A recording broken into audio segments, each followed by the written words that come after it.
down. Powering up. Standing by for an eye picture. Picture's looking good. Sound is good. Stand by for the countdown. Copy me 5-5. 5, 4,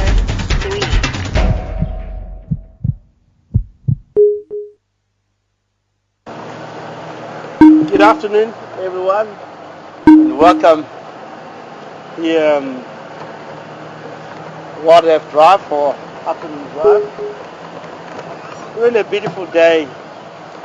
We have witnessed a little bit of a rain and a heavy thunder. As you can see, again, the puddles on the road. Such a beautiful afternoon.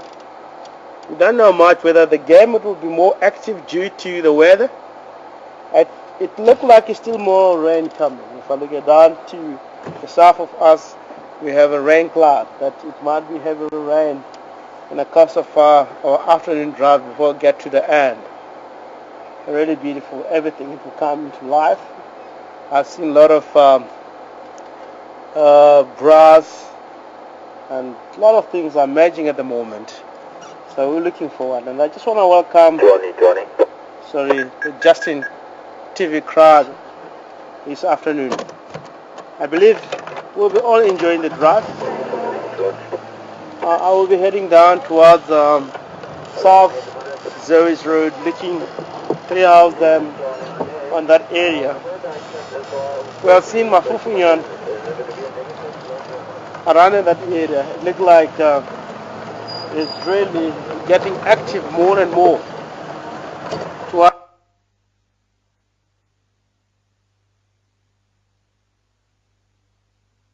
All audio on the vehicle is down.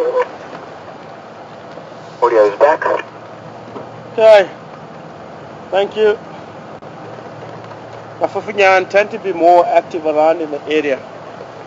Whoever join us today, more especially on Justin Crowd or Justin TV Crowd, Mafufunyan is a big dominant male, a leopard that I located in the last 2 days while the afternoon drive. Towards the end of our drive, he was heading kind of Zoe's Road. One of our dominant male leopard, of course, that we are very much familiar with him. We have seen that leopard for many years around in the area. It becomes our character. And it's a beautiful, relaxed leopard. As you know, that the beauty of Southern Reserve is to see leopard at least, twice in a weekly basis, or even more than that. Lions and the leopard are very common to see them because the high density of these predators predominantly are in the area where we are.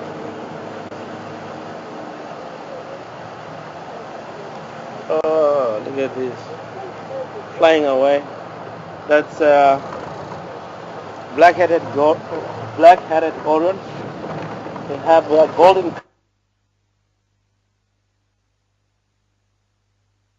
Just check that audio connections for me, please. Audio is back again.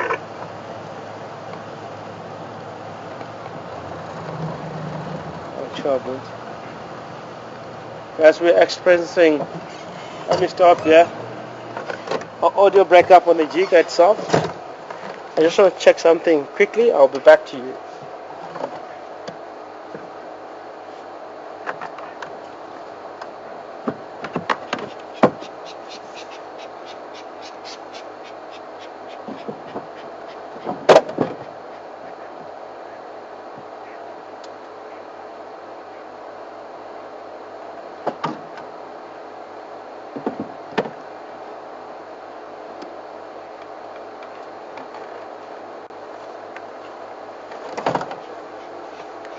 Oh, lovely. Look at that.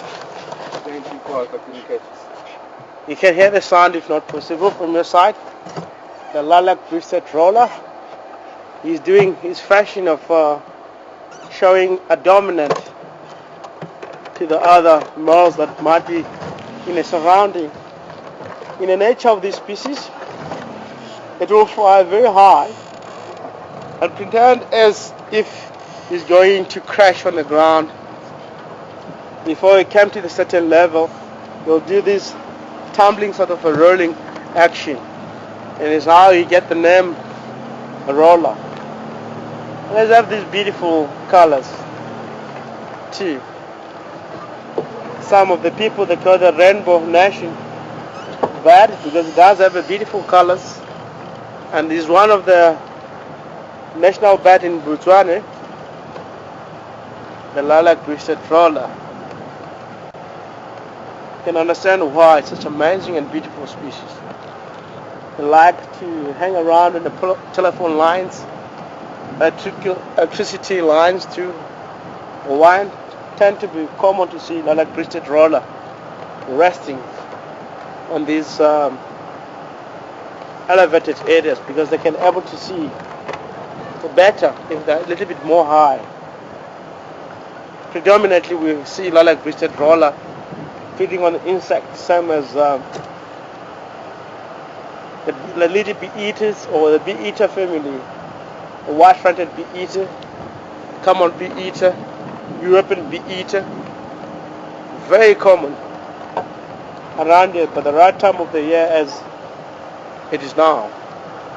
It just rain now, beautiful smell, and it's very, very good because we can able to see fresh tracks of our predators that we have here or anything that might be into the area, and it will be easy for us to follow up.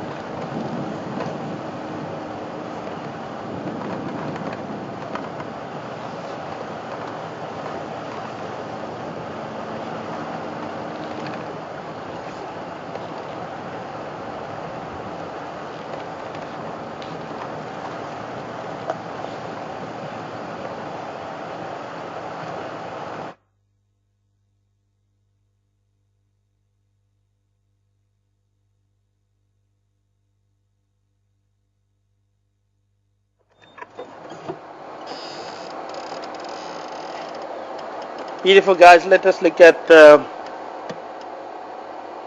large Steenbok male, one of the beautiful species that we have around in the area.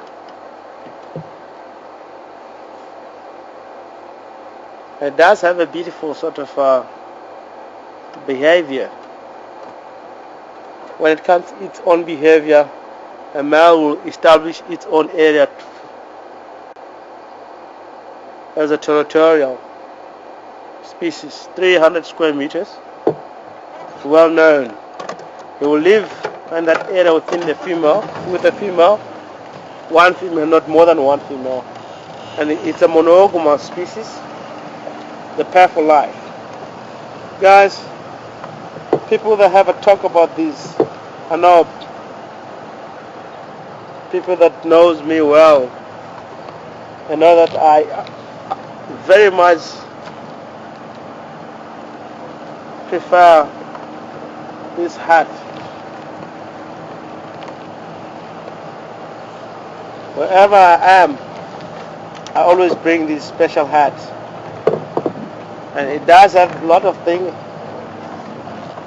It's for protection against the sun on my head, and also I call it a lucky hat.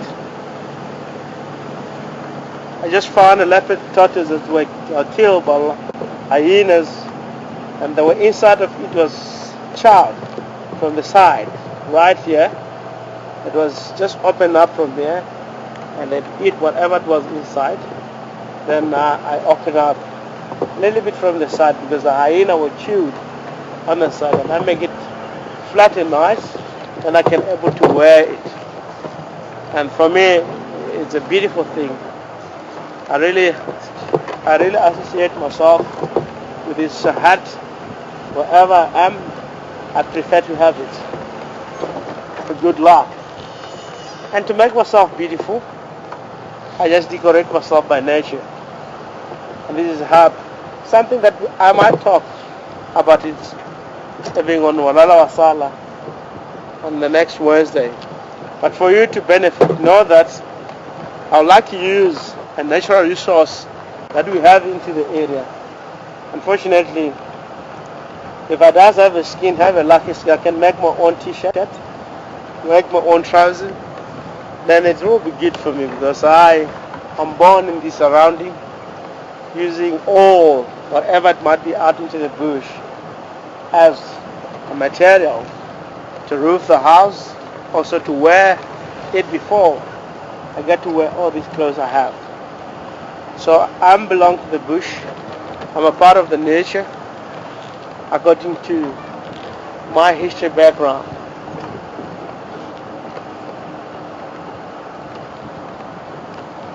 It was a lovely rain today. It just rained for at least half an hour.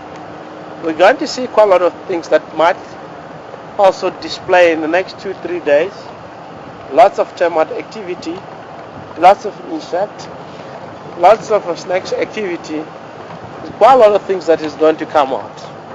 First rain of the year, it rains a little bit heavier. I just had more south of us down in Nyati.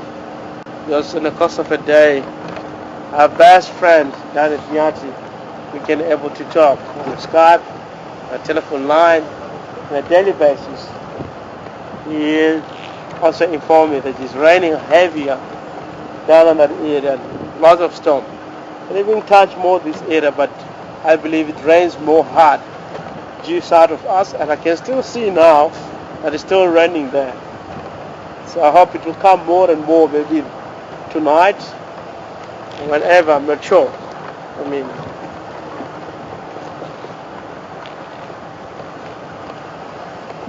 we have beautiful bushes around here. There's lots of greenery from trees already, from the grass started yet.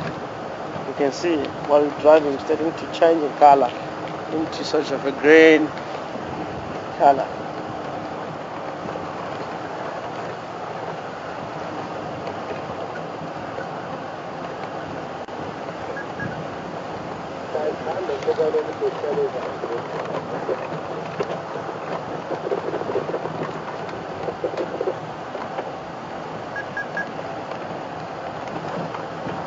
Good afternoon, Mama Station.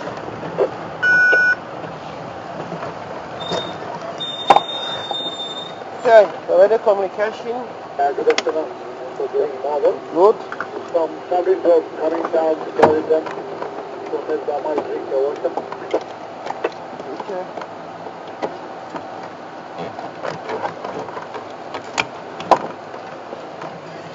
Copy, I'm interested, I'm on my way.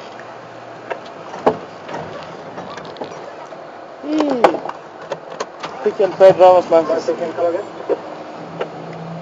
I'm interested, I'm on my way. Mark was just showing a little bit ahead on us, but it's our neighbor Chito towards, it's Gariment towards Chito direction. A straight road, east-west boundary, south of our camp.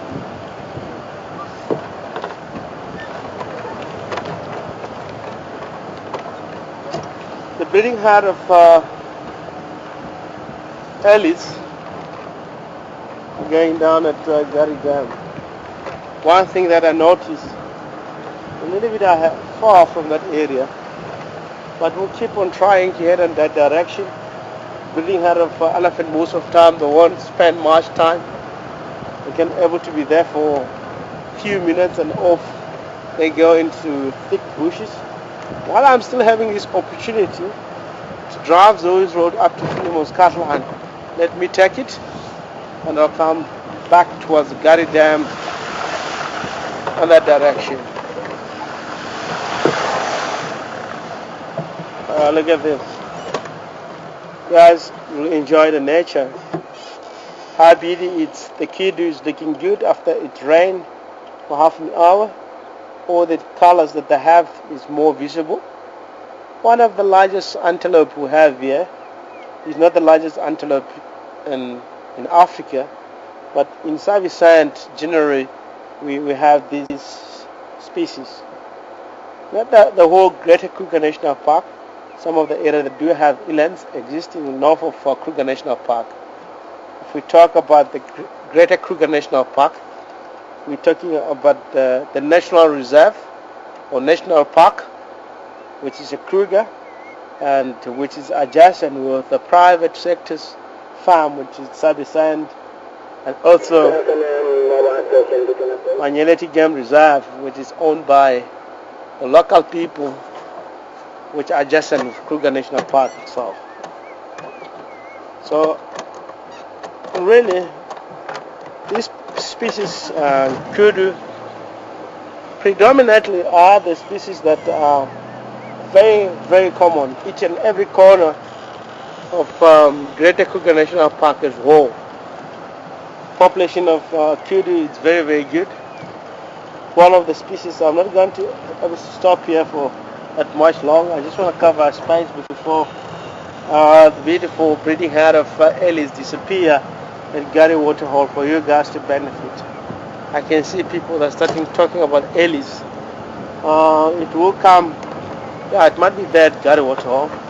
So up to Got a very big herd of elephant down at Thank you, Herman. You're welcome to cut in between the herd and us. We are on our way there.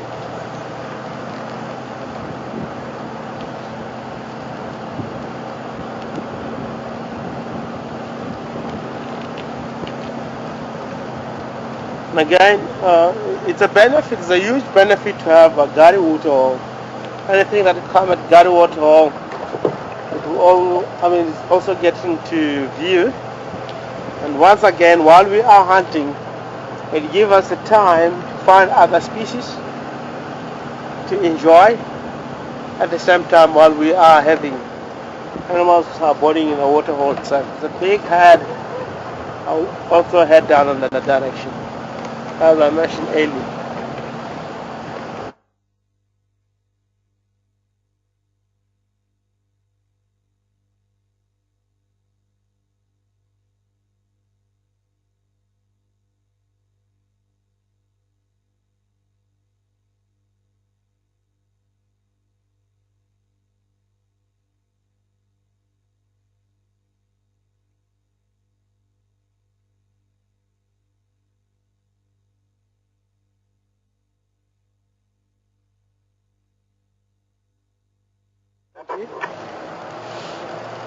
All of Logozonta Africana tracks heading in the same direction. Maybe they're headed down to the west. Let's see where they're going. Yeah, they're heading in the same direction. Now the catfish were eating the gosling. Yes, of course. The catfish, they can able to get to eat the waterbed more. More especially if they're still young. Remember, the catfish is one of the area here. I'm not meaning the other parts. Savisand, Dixie, Ois village. Catfish are the biggest fish we have into the area. Dark looking, we call it babu. They can able to eat meat. As reason sometimes, if a wounded hippopotamus, if you go inside the water, you'll get chowed by the catfish. Elephant tracks is going down in the direction towards Gary Mine. We're not going to follow up on that because it's heading into an area where we don't have signal. Our signal coverage is not good.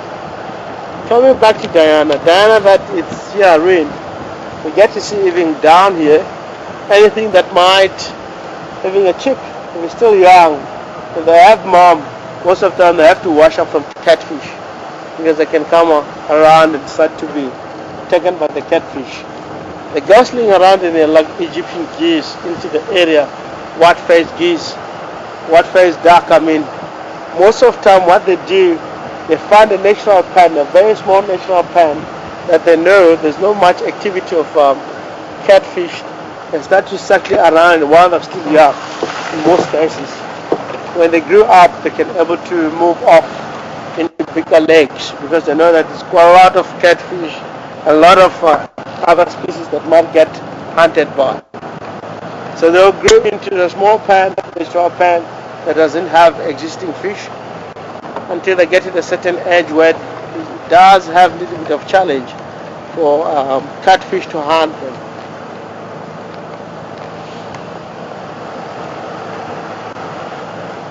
We have watched a lot of programs also from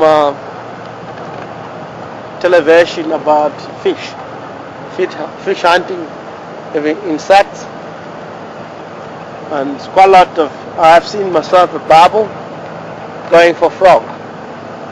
Frog was just sitting on the catfish, grabbed the the catfish, grabbed the frog, so easy like that way. So they eat meat. The carnivore too. They do eat meat quite a lot. Is that meant that sometimes they do eat moths on the water, but mainly they prefer eating other species that are small, like frogs, and a lot more to mention.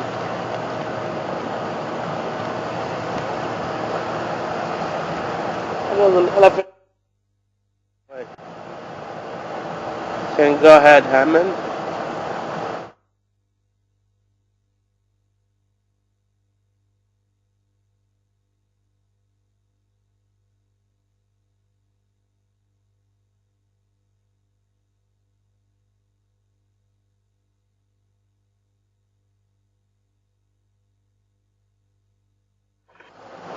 Lovely from Justin Television. We have a modern. It's asking what is the common antelope we get on our safari. Modern, let me show you. I don't have to talk about. I just to point them. This is a common species to see. It's not only them, quite many to find them. Impala, look at modern at the back. They have that black strap. And the bomber also on the tail. You can see that it's McDonald of the bush. The reason why, same question that you asked to me. They're a lot more common. Yes, of course, kudu, great acre steenbok are very common to see. Nyala, in the area, in the farm where we are, Western Ghats, is very common to find Nyala, kudu, impala, great acre. That is a common species. I won't talk about elephant, leopards, lions. Are in the area, the high density of predators in the Greater Kruger National Park is situated right where we are. I'm not sure whether I'm speaking very fast. My accent, it can be a little bit difficult to most of you people. But bear in mind that we are situated in just west of Kruger National Park, east of Drakensberg Mountain. Province that we are called Mpumalanga. The region called Savisand. There's a high density of cats around in the area.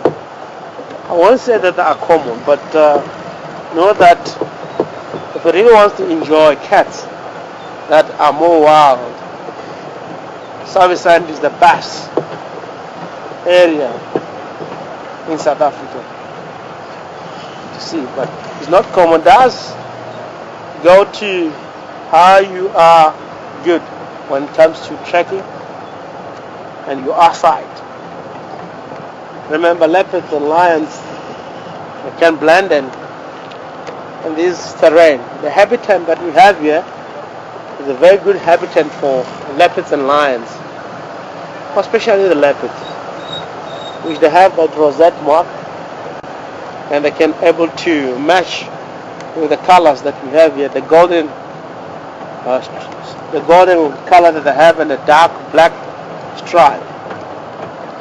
It really looks the same as the habitat.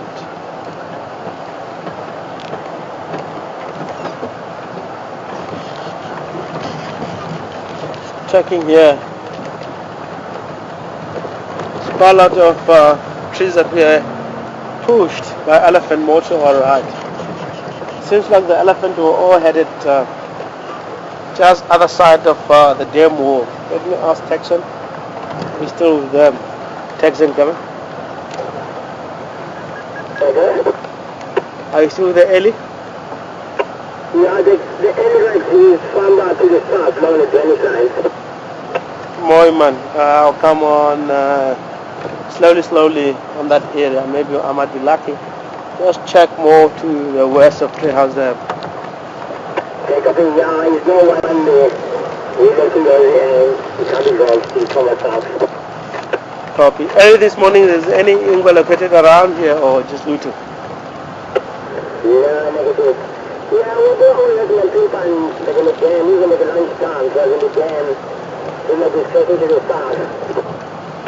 Moyman.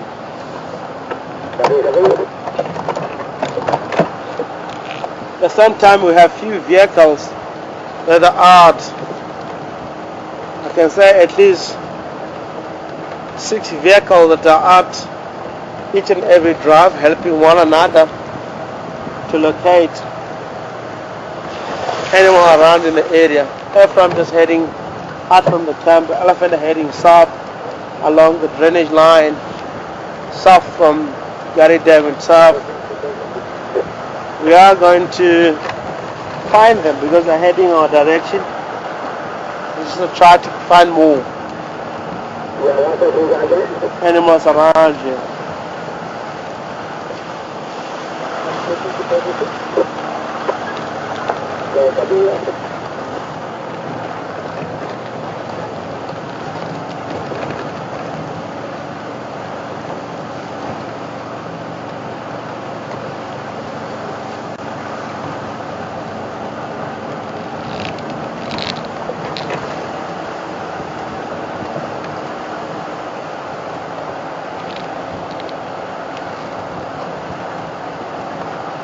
Maybe the same tracks of Eli are headed west. There's elephant tracks where we are here.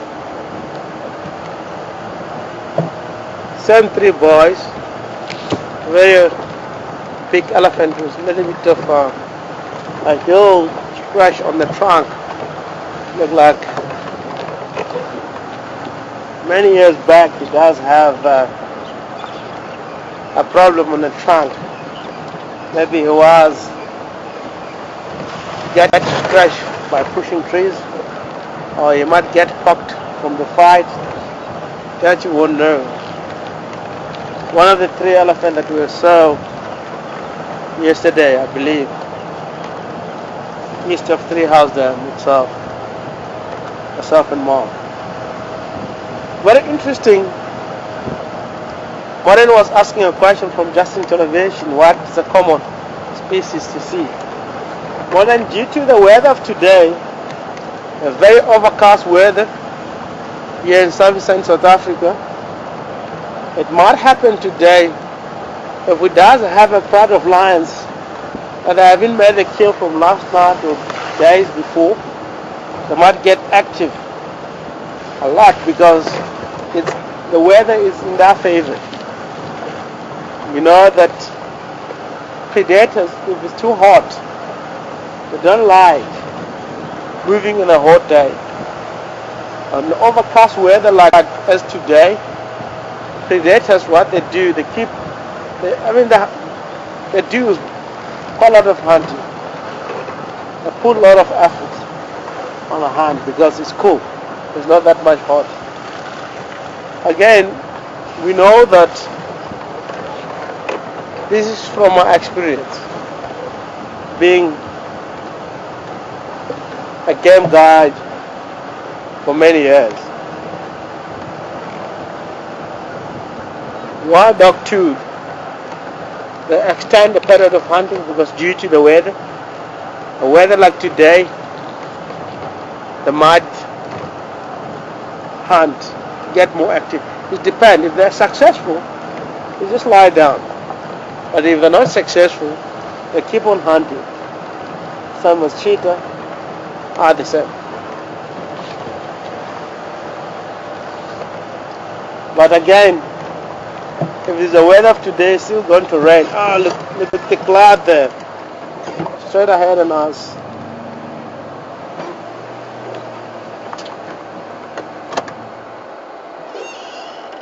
It's one of the cloud that we know if we get to see.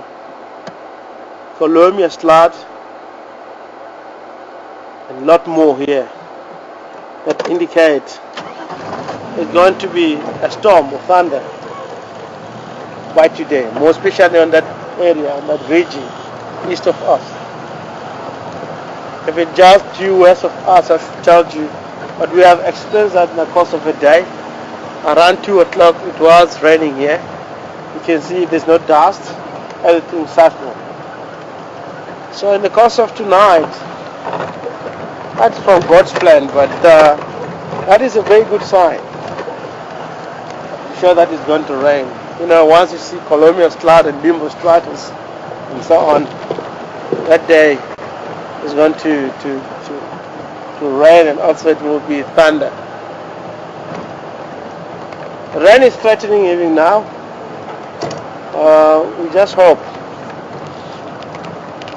we'll have our drive without getting disturbed by the rain. Oh, Mrs. Deka, or Mr. Deka, how are you? See that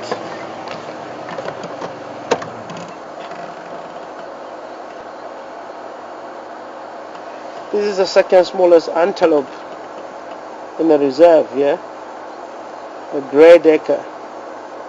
The word Deka is an Afrikaans word, means diving. You can see it's a very active creatures. Prefer to hunt by a leopard most of the time because it's a small, medium-sized antelope. Once the leopard able to catch it and suffocate or block the windpipe, it can take it up into the tree while it's struggling for life. Oh, it's beautiful. Moving, let me move forward. Follow the trees on the way. Let's see it better.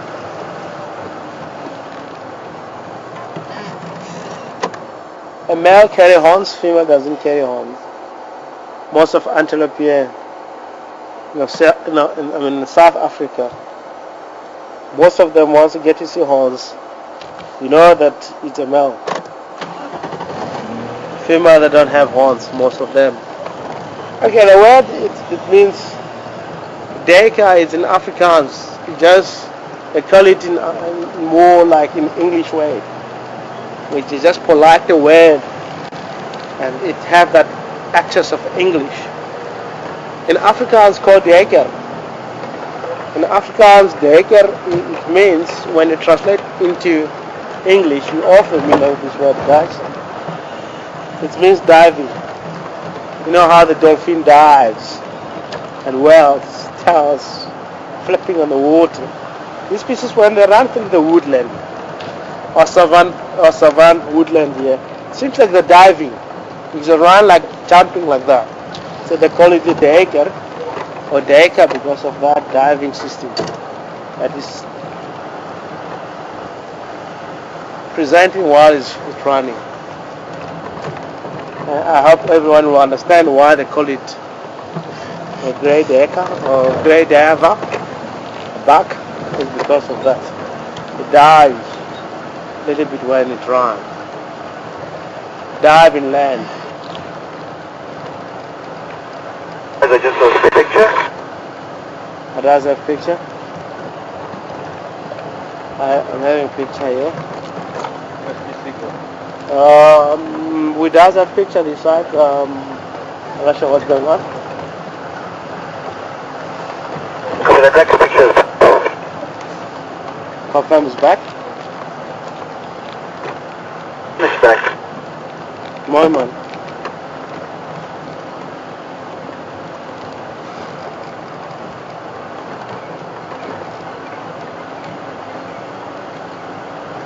Apology guys, we just lost you there. It might be because of heavy cloud. Clouds are still colliding. So drizzling. We'll try to be out as long as we can. It's not simple to go back.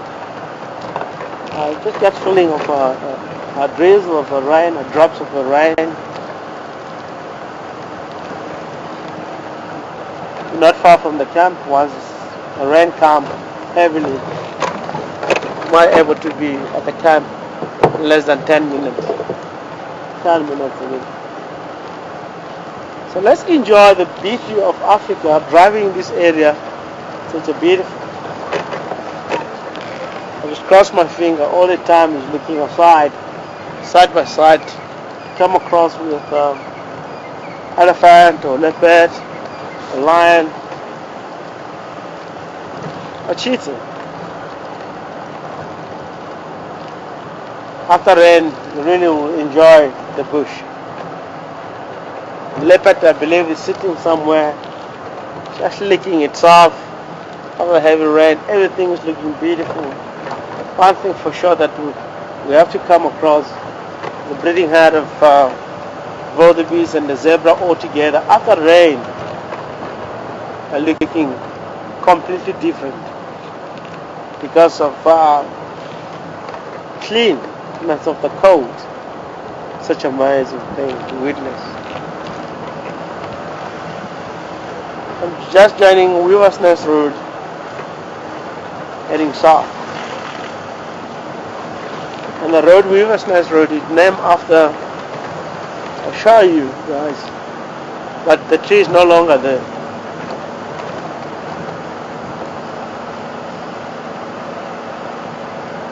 Not so far from where we are.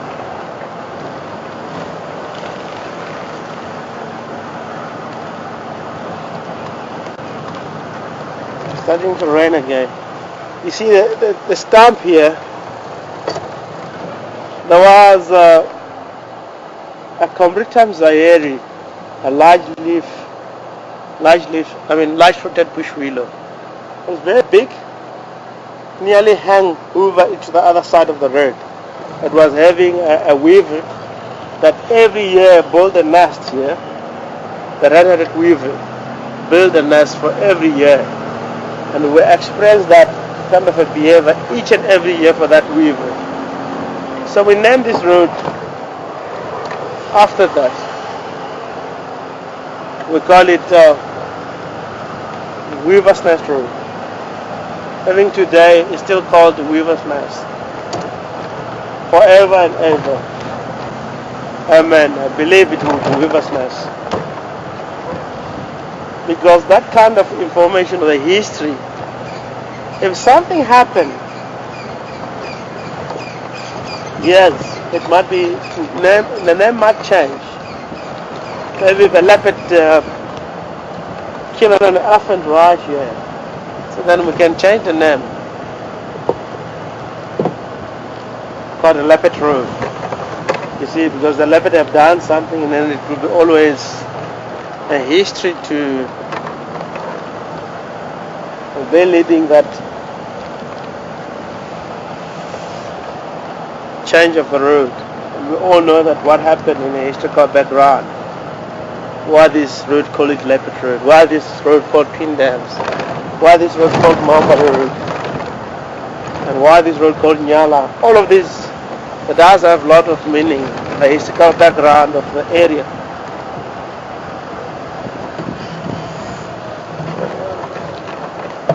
But no, it's always something here in this tree. Let me go somewhere and find something else.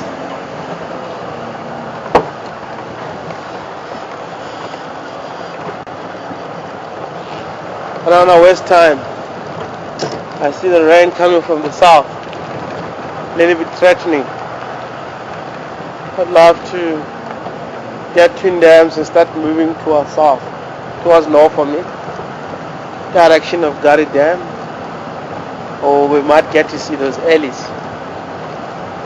And one thing for sure, elephants showing that they're moving into thick bushes. Elephants, they really, according to the area that they move, they rely on the weather. Sometimes the weather can drive them into very thick bushes due to thunder and raining. Sometimes they might be into the open spaces due to the heat of the day, because they need space and the movement of the ears when they cool the body system, and even the environment itself can help that quite a lot.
lovely.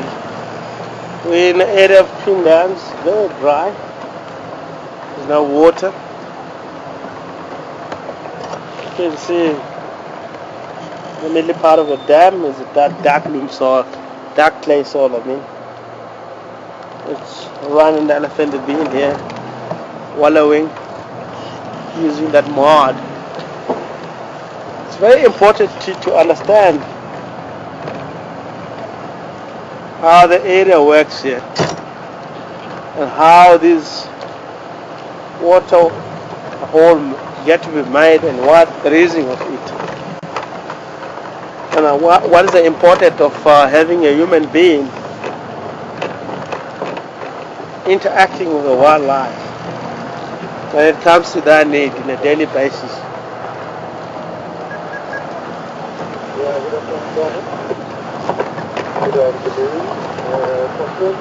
I believe, yes, it's something that we do as human beings to wildlife. It's very much, it's not really yet accepted by the nature itself. It's something, 80% what we do as human beings, it gets to be a very, very important or accepted by wildlife a lot. For example, let's look at the water hole that we've made.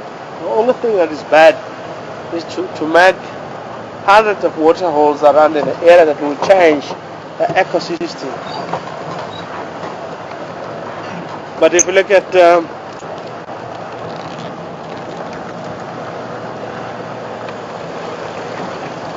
species as far as rhino and elephant, without water they will go away from the area, and one section that have water into the area here, it will get impact of animals, and that area will get having eroded so easy. The water hole that we have here, it helps the blood circulation of many species, rhino, elephant, warthog, and hippo, because they need water on a daily basis. Some of the species, yes, they need mud. With that mud, it can affect also when it comes to breeding period of these species, also on the reproductive of the species, or reproduction of the species itself. Because without mud, they will get diseases.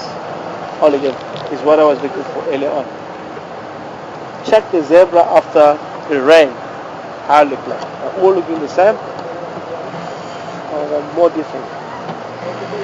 They're in a thick bushes. Let's try these ones here. A little bit more into the opens.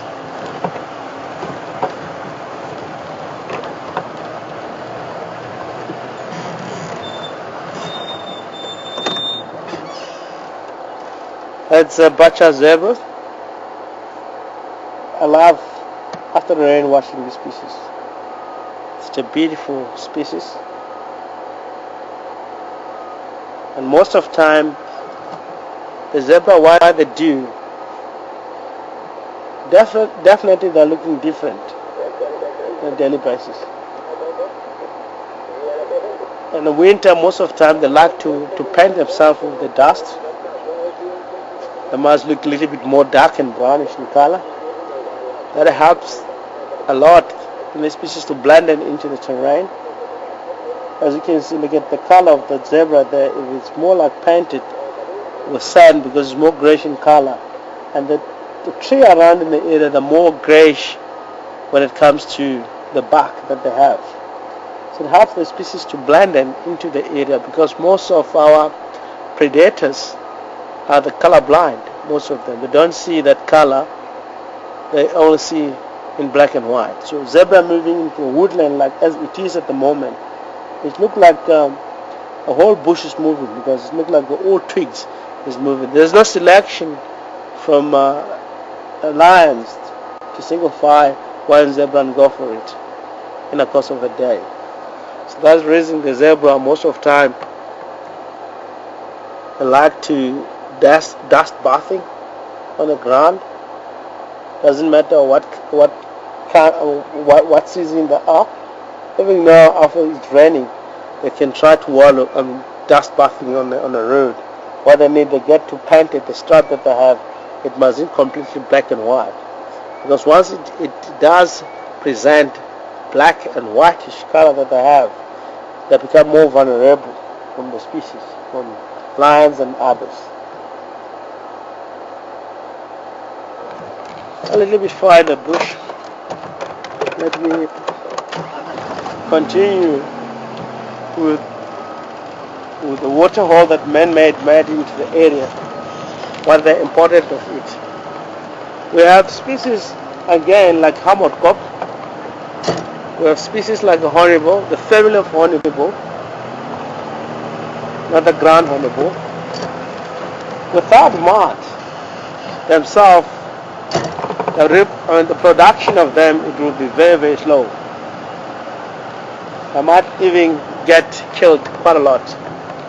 So what they do for them before they breed, you know that the hornbill family, what it does, they find a tree that's in a hole, the female go inside, lay the eggs, and hatch, and get ready with their chicks at the same time, and the male will go always outside. So they use the mud to cake the hole where the female went inside, and left only the hole that will fit the beak when the male come and give the insect, the female and the rest of their chicks. So the snake itself won't able to go inside that hole, so it will be too small.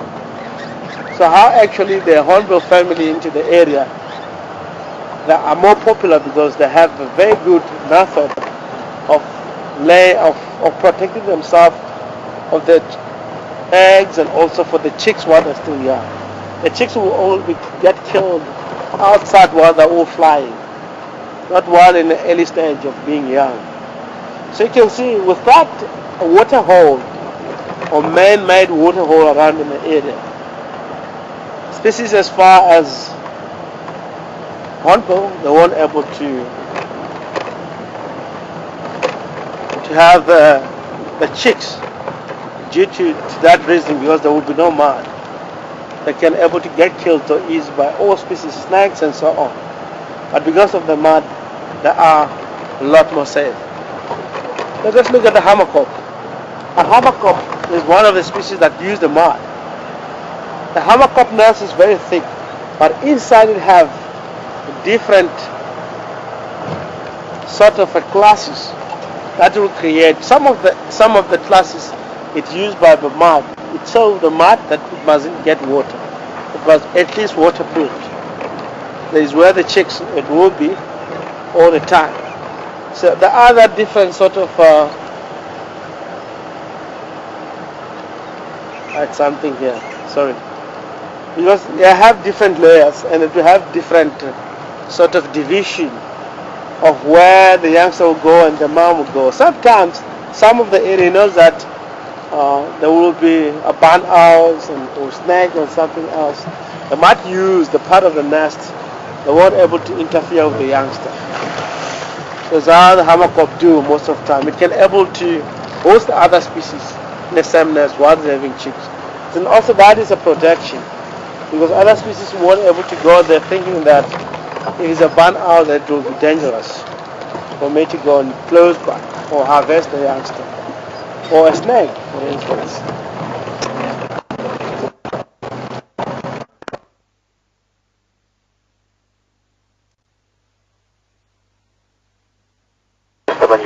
The audio is gone for the moment. Everything is good again? Cool. So it's very important to make a man-made dam, and it's very important for the life of elephant. Without man-made dam or rhino will suffer from ticks. We don't have man-made water holes, and buffalo will suffer from ticks, and warthog might suffer from ticks. So all of them, they might have bad life into the area. So what it does, all these species, they go down to the water and start to mix the mud and the water, and they kick them and roll on the mud, easy like that, and start to kick on the skin. It doesn't harm on the skin itself, but it will be able to suffocate any parasite on the body, as far as, the ticks, and they mustn't get oxygen and they can die. Once they go into tree that has been pushed down by elephant, the stump of the tree, once it starts to scratch themselves, all the ticks will be able to come loose so easy like that way. So the importance of having water hole is very high. Of course, the obvious one is to give water for animals to drink. The more is water, the more the other species like the area, and the predators. The more you have antelope, the more you have predators visiting it.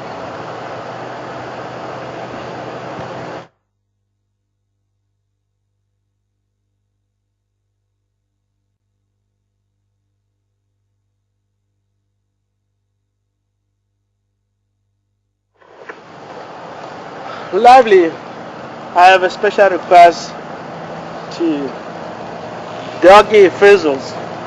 How are you, Doggy Fizzles? You're welcome on our afternoon drive. Doggy Fizzles, I'm heading down to our south.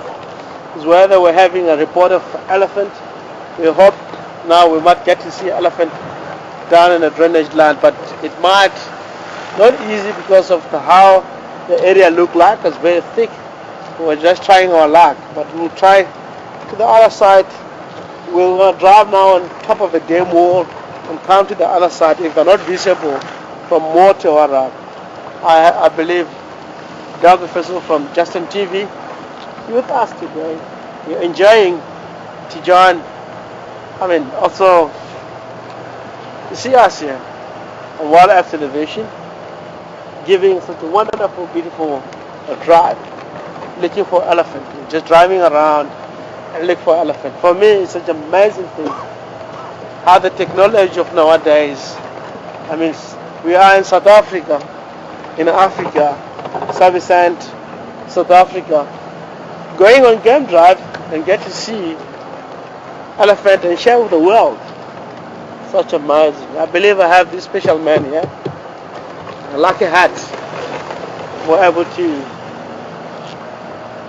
see what we're looking for.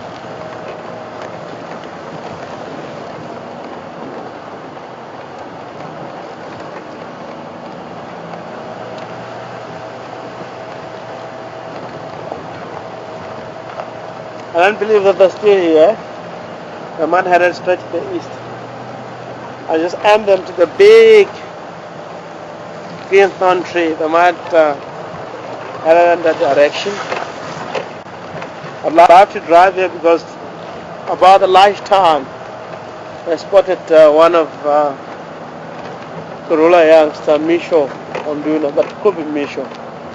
Misho likes the area well. He was heading down towards the dam wall. Looked like he was interested in something, I never know. He's heard on the radio.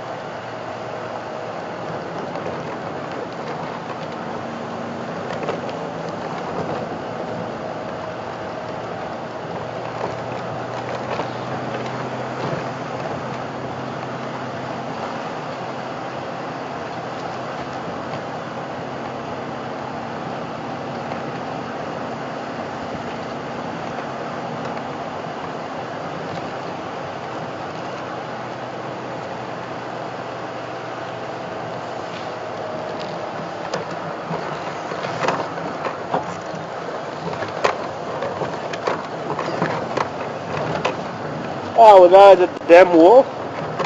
Elephant were seen around here, heading down more to this direction, to my right, that direction. I believe we're able to try to go to the other side. We might be lucky.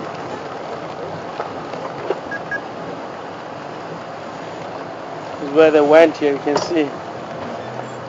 Is that tracks? Look like they were going down the direction. There's a dialogue still on site, and then I'm just sticking to the same area at the moment. Okay, so the concept is over. So how many altogether to Butapani?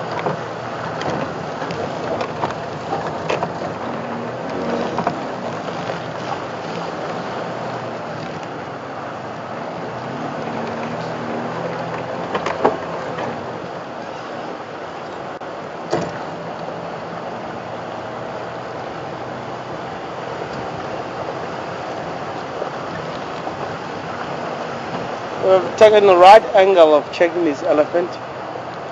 When we come to the other side, we were driving twin dams. It's not very easy to able to check around here. It's very, very thick area. But coming down to Central Road, I can able to see if the elephant is still down here. It will be not easy to drive away without spotting them.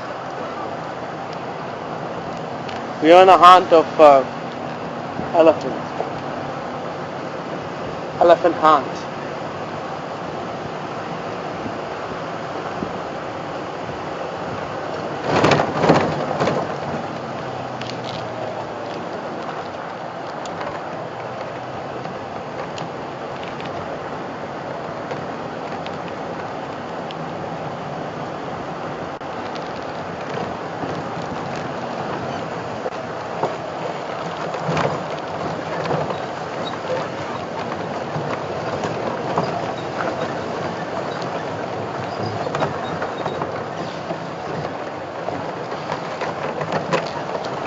Really, I would like to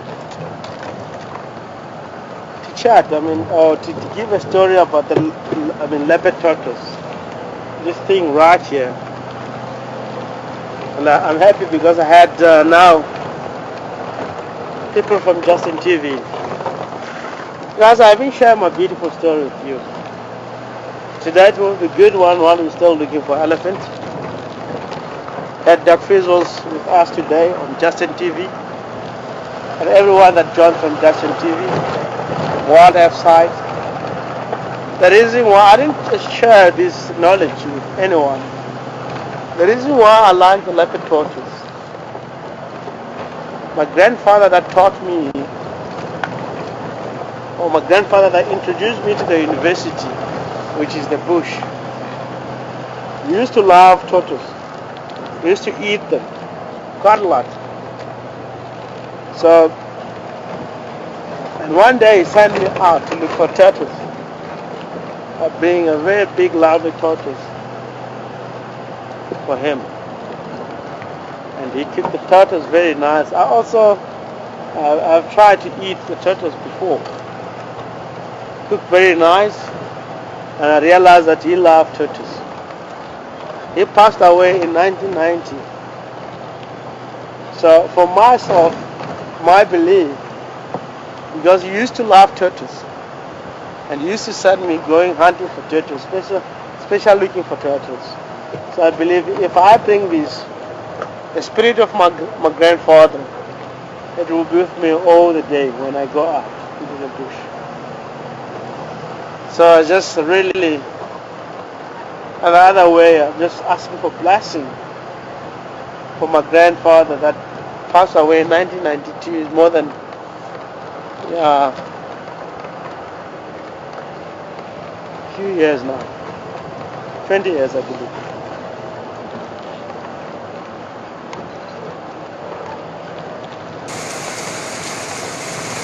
Years now, yeah, 12, 20 years. So all the time I'm just thinking, if I have this and with me all the time, it will be a blessing to see whatever I'm looking for, because I still remember him. I have the walking stick that is after his name. His name is Matsivela. It's named after him. And I always have it at home. Sometimes I drive with this stick all the time with me. That means to me, in our tribe, I'm always with my grandfather. If I'm looking for something, good luck that I have, I'm together with him. We believe as Shangaan people that passed away, it's just only the flesh. Oh, look at this. What's the vela? Is what I'm looking for. People, let's enjoy. Nice elephant sky. We're in an elephant hunt, and we come across with them. Because I just want to quickly go to the other side where they're going to. And I believe It might take us a little bit while, but I hope we might catch them. I was just saying it might be coming from the green palm tree. Is the right one in front of us? Exactly where they've come out. So I'd like to be ahead on them before they go somewhere else, before they disappear.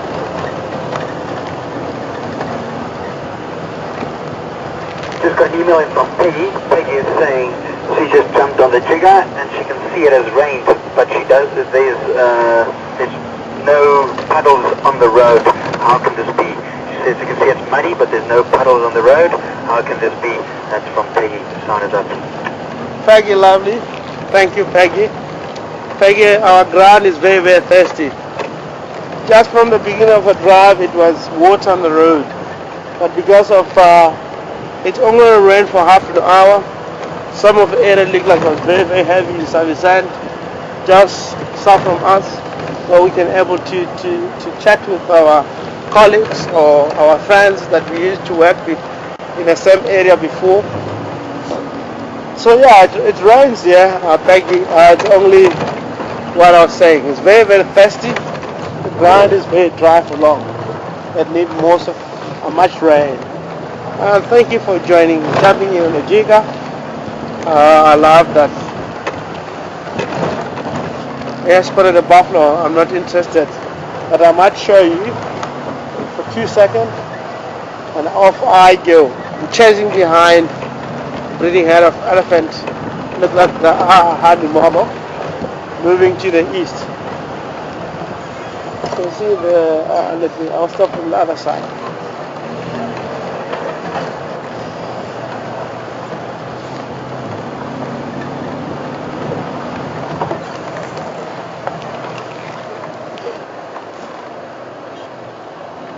Yeah, that's buffalo, guys.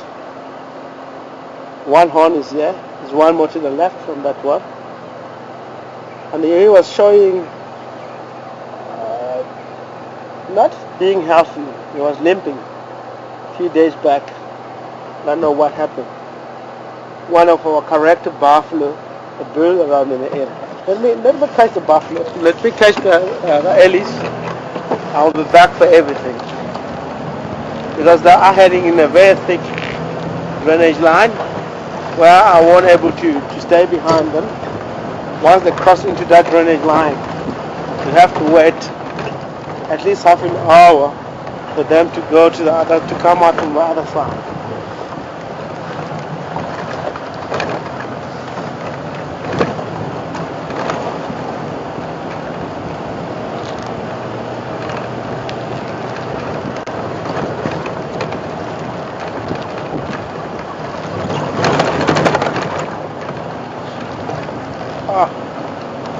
Missed them crossing. Some of them already crossed. I can hear them. More to my right. Some more to the left. Some of them are more to our right.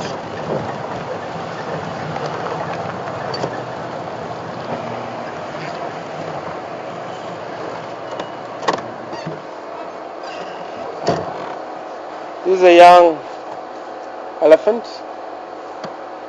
A young female. Oh, we have one female to our right is busy pushing the tree.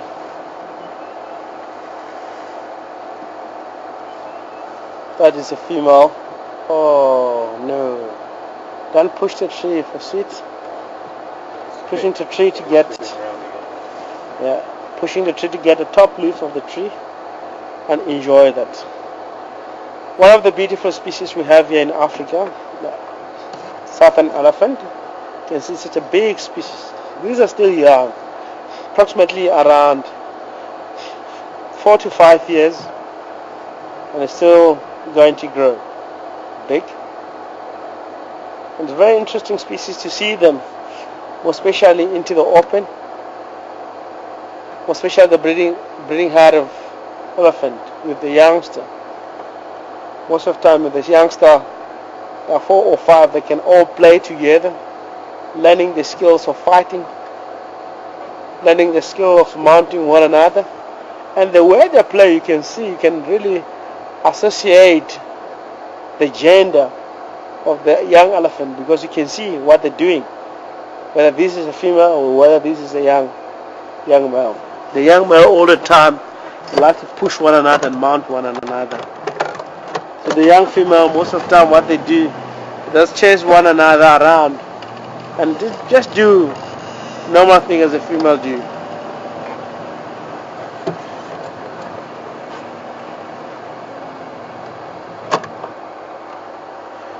We're all familiar with elephant. Elephant is such a beautiful species, as I said, and our elephant right here is such a huge species. They weigh at least between 5 to 6 tons. That is a male. Female from 4 up to 5.5 tons as a female. And I like the social structure of an elephant. It's led by the old female called matriarch. Each and every time, each and every decision that the whole tribe has to take, it has to be commanded by the matriarch. And I've witnessed something before that I never ever in my life see. A female, that's last week, a female elephant was having at least a calf of under a week old. He defecated, and the rest of the youngster, they come and start to pick on the dung of the female and start to eat that. Such amazing. I also mentioned that on the far side chat. When was that? Sunday. And that tells us a female wants to have a youngster. In that society, it comes to the special time where the female, their dung is tend to be more important to eat by the youngster, because it does have a lot of bacteria, of course, that might need by the young elephant to help when it comes to that digestion system. Oh, Jiga.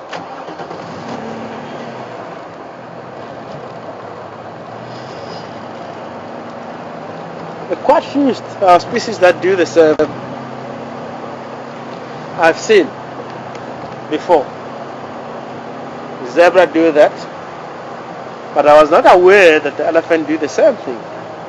Elephant is sitting moving in very thick bushes, where we're not able to follow them through the woodland. But I'm still thinking to go to the other side again. I'd like to stay with this specific herd, but I can see where they're going. Look like they're heading towards look at this baby here. You're born at the right time of the year, when the rain is starting to rain a little bit hard in the area. Food will be available. That is a baby impala. It's not a Steenbok, guys. Impala is one of the species that they deliver at least around this time of the year. And it do happen most of the time. Impala drop at the same time. All 3 female here, 1 female already dropped. It might be the 2 female are still, or the other one is a young male. One of the female also is going to be in labor not so long. And it would be nice to drive it in quarantine and see amount of the young impala that will be having their own crash, playing all together like that, jumping up and down. Very interesting to watch the childhood or the child stage, or in the very early stage of the impala itself. Such amazing.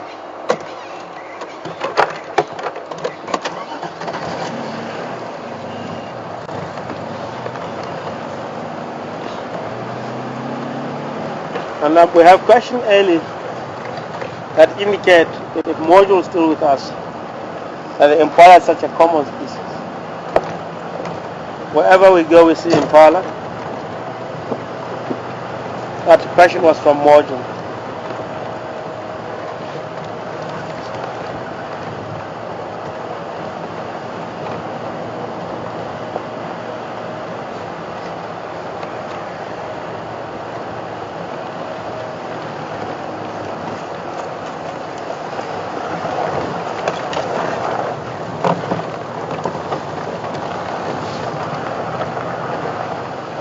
again, the zebis.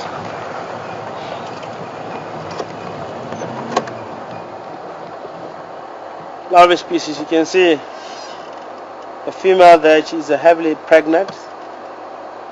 The belly is just hanging from the side. And if you look, the hindquarters of this species is very, very solid, and muscles, you can see. That tells you the species is more strong. Not on riding. Zebra most of the time, how they protect themselves is to kick. One kick of a zebra can kill a full dominant male lion. Lots of lions lose from the zebra. Some of them have broken jaws. Some of them, they haven't make it after the kick. And one of the species that they have, when they really, people that study well about the zebra, they say they have the special teeth like canine, almost a canine, that they can able to bite. Even from the fighting, two dominant zebra, if they fight, most of the time they use biting. Kicking is something that it do happen if someone just decided to turn his back and try to kick you. But most of the time, two stallions, when they get to fight, most of the time, two legs up, with two legs, the hind legs stands on the ground, and they can able to stand with the behind legs, and they can really fight. He's on that way.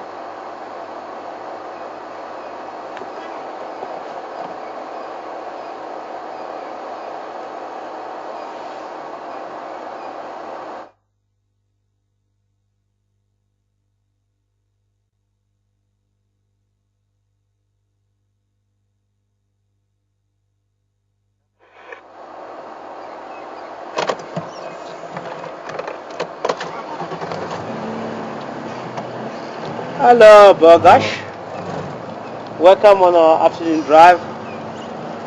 Bogash, it's really, he's always with us on the drive. And today is, I don't know where Bogash, you have friend today that you are joining us with. Really, it's a familiar name. Yeah, I know Bogash. I might forget the more details about. But let's enjoy the zebis. They're all moving at the same pace, you can see. Grazing is very important. And again, it's important to check around in the area who's coming behind you. I love these species. I really enjoy them. And on the early years, before I was get to a manhood, one species that I liked, it was it was a zebra skin. My grandfather used to own a zebra skin that was really skinned nicely.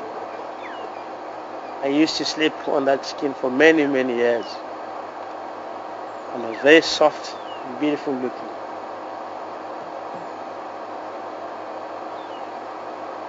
Okay, let's move and really welcome Bogash on board. Bogash, we are really trying to rejoin on the elephant sighting again from the other side, and everyone with us on board. So yes, I wasn't able to mention the name, all of you, but you are welcome.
Weapon seems like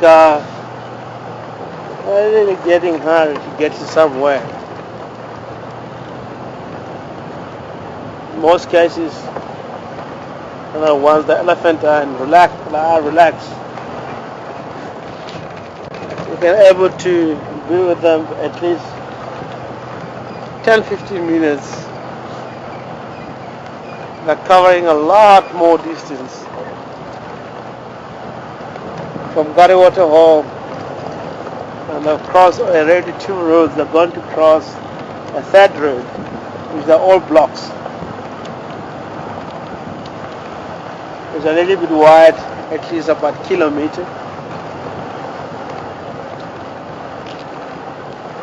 And while the 2nd road is less than that, maybe 300 meters wide. But they're moving very fast.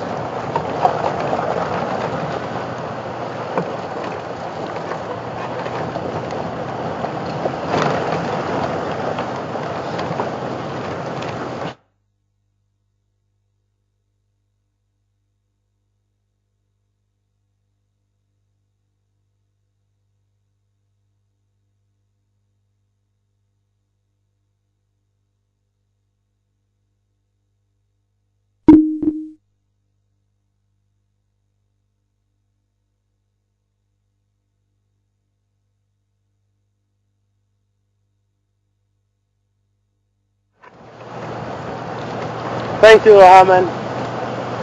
I'm using this sign, communicating with Hammond from the other side. Definitely, it's my assignment to go out here. It's not warm as final control. We have a beautiful breeze. I like to be out with a jika. And she is asking a question, what color of a zebra skin inside? And it depends who is working with the skin. But if the skin has been worked nicely, I'm sure my friend will help me at the back. I'm not good with the colors, but it's more like a gray khaki sort of a color inside. Of whitish color inside. So it's in between those colors. If it works nicely. If you find if it's not worked nicely, it will be more like dark brownish color, but no, that doesn't work. It shows the blood inside, where when they take off the skin, they've been really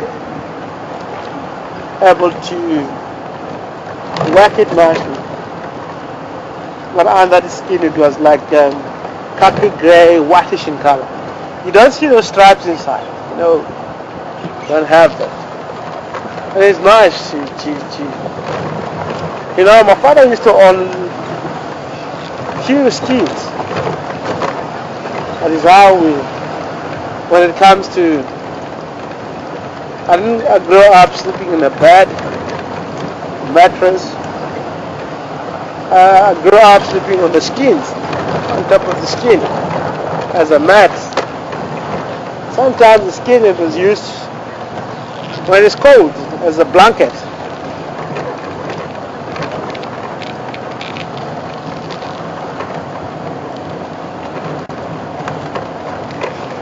I'm a really Tonga or I'm a really Shangaan tribe. I'm from that tribe. The history, the beautiful history of Shangaan people. Sometimes you have read it.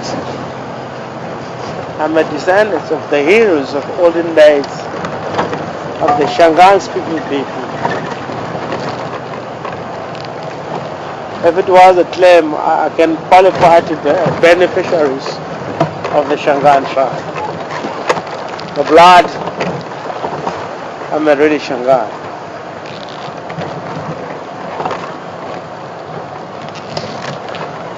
One thing for sure,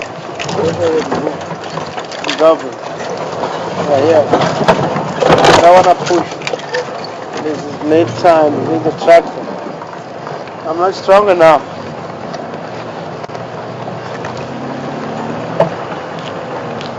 breaks you stronger than elephant. Yeah, I've seen elephant when not long ago. Two elephants were playing, pushing one another and pushed the tree like they're just opening a paper for bubble gum. It's easy like that, and big tree like this one just fell down.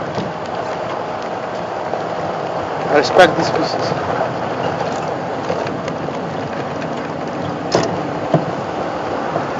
You got to. I don't need this elephant to cross this road again. If I stop there, I won't get to see them. I'll cross this road and move now here.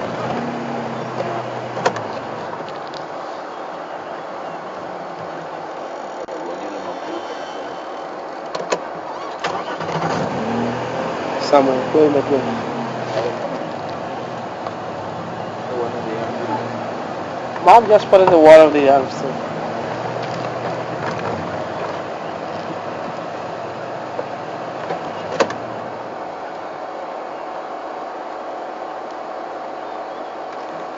Oh yeah. Guys, I'll be patient enough. I hope you can see the mark showing you. I'm just coming here to stop somewhere here. I was hoping maybe they'll come down, further more down to the other side. But here's an elephant coming slowly.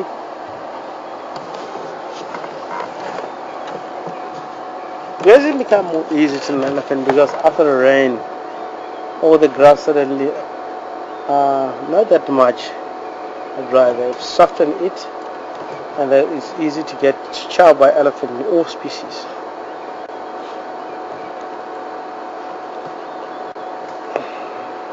And this is the last 2 weeks, still more weeks ahead.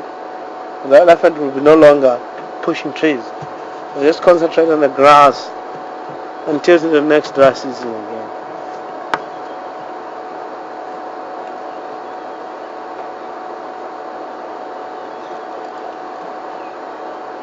I've seen a lot of trees that have been pushed by elephant today. Such beautiful trees, big trees.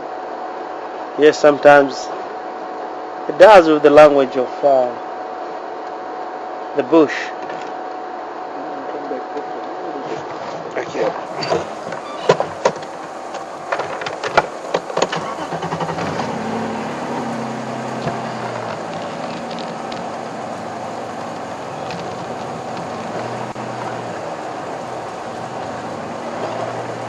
I find a gap here.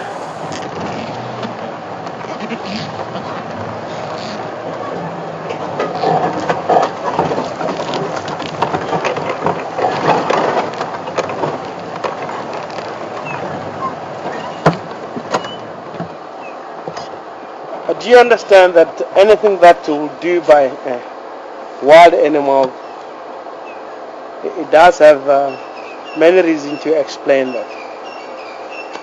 Elephant pushing trees, we can explain in a different level. We may explain as is distraction, we may explain as not distraction. It depends with an understanding. Again, it depends how do you fit into the wildlife. I know I don't take any background for each and every species, but I understand if I look at the area and look at the environment. If I analyze in 10 years back and I analyze in 15 years coming from today, I have a clear picture what's going to happen.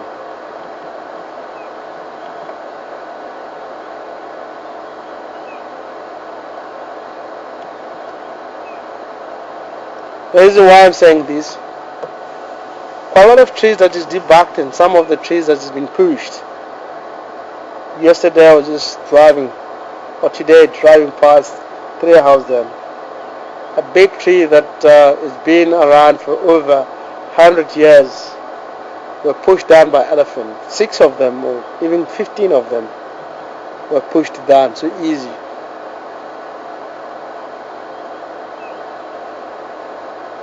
And if I look at how many trees that is being replanted back with an elephant down, I won't single file even 15 of them, or more than 4 of them that I can see. I just all see trees be getting pushed on a daily basis. So somehow the tree itself, it needs to get protected, especially big trees. I know the reason why also it has to be like this. Elephants, they really need food to survive, and we know, we all look at the elephant that is only species that do a lot of damaging out into the bush, pushing trees. But it does have a certain reason. That's the reason how you look at. I'm not blaming elephant. I'm not blaming the other side, how people get to see this, whether it's distraction or not. But everything it does fit, whatever people think about it. But what it has to be, I believe, in the Greater Kruger National Park, we are facing with the problem of now suddenly, in the last 10 years, elephants are pushing a lot of trees. And we realize, especially in the last 8 years, we realize when the game counters come around here, they talk about more elephant into the reserve. Yes, of course, it's very, very much elephant. As we know that the trees also protect themselves being eaten by each and every species. The number can be dropped down into 7,000 elephants, but it's still, this kind of a behavior is still going to happen. Elephant pushing trees. Oh, look at this, beautiful. It's not going to stop like that. The reason is quite a lot of species that in a daily basis they're going out feeding the same tree, same species of the tree. Mainly, look at the browsers species are common. I haven't had each and everyone going out in a drive or an article saying it's too much kudu around in Savisand or Nyola or bushback. And because of all this, it's going to change the environment. It will have an impact on the environment. All talking about the population of an elephant that is too much, but they don't consider the other species. As I'm saying, we can drop the number of an elephant, they can permit to cull an elephant, become more number that will be more controllable when it comes to an environment or vegetation around here, but the behavior of pushing trees will be still taking place. Trying to explain that it's too much species that are feeding, are browsing at the moment out into the bush, and all of them suddenly they made also an impact direct to the trees, because once the trees get tired of life to protect themselves, when elephant comes, it does have an ability of debugging or pushing the trees.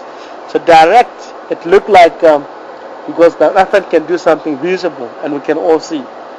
So we realize it's too much elephant. But at the same time, we have to think about other species that also contributing the problem of elephant pushing trees. So all of the species suddenly are overpopulated. They're eating the tree. The trees itself, they're releasing when the tree gets eaten, they release a pheromone, and they end up producing tannin on the trees, and it will be no longer eatable. Elephant will push the trees in order to get the roots to survive, or debug the tree. So that kind of behavior, elephant will keep pushing trees for its own survival, because also the other species are contributing to the issue of elephant behaving like.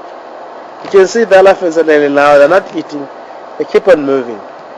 So in 10 years time, or 5 years time, or 10 years time from today, we'll know that the elephant will be able to move in Savisand from the boundary west up to the eastern boundary because of lack of the food. Most of trees will be pushed. Even those new trees that are still coming on, if an elephant can able to distribute the seeds and replant back the trees. So those trees will get charred being young, and suddenly there will be no big trees around in the area because of all overpopulated of the species, not specific elephant. Sorry, I'm having, my throat is a little bit, let me go to the other side.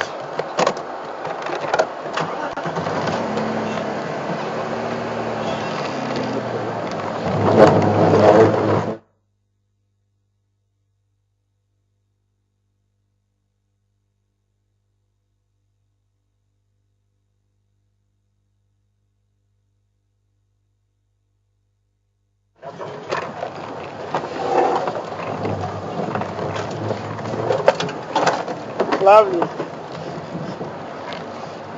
Robin asking a question. And this question always comes through. What age does an elephant grow tusk? Robin, it depends how healthy is an elephant. But sometimes a year-old elephant start to develop tusk. It depends how healthy it is. If it gets to 8 months, 9 months, 10 months, it starts to show the tusk. You must know that that individual elephant is very much healthy. It's not bad, but you just draw a line from 12 months old, you start to show the tusk off, and you can see he's on that way. But it's not specific that it's more like what might be. If it's not healthy, doesn't have a lot of calcium in the body system, it can grow tusk in a later stage. And that might be the truth of the matter.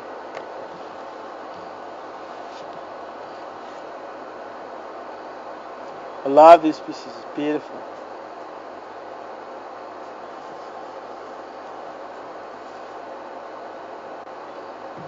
So I believe the question of distraction, it's only how you get to see it. You might be, everyone that said that it might be right, it might be wrong, but it depends how you really label the line of it according to the area where you are. In my area where I am at the moment in Service Island, I've realized quite a lot of browsing species. Also, if they get limited, elephant would never push trees. They all behave like normally before. Doesn't have to, as it was, really, it wasn't a talk for long. But elephant has to be calm, and it was a debate. But to me, this is how actually I find out myself and more on a daily basis and see how things does. And the change of the environment and how the elephant used to be before and now. I've been here a little bit long now, and I realize quite a lot of things that might help.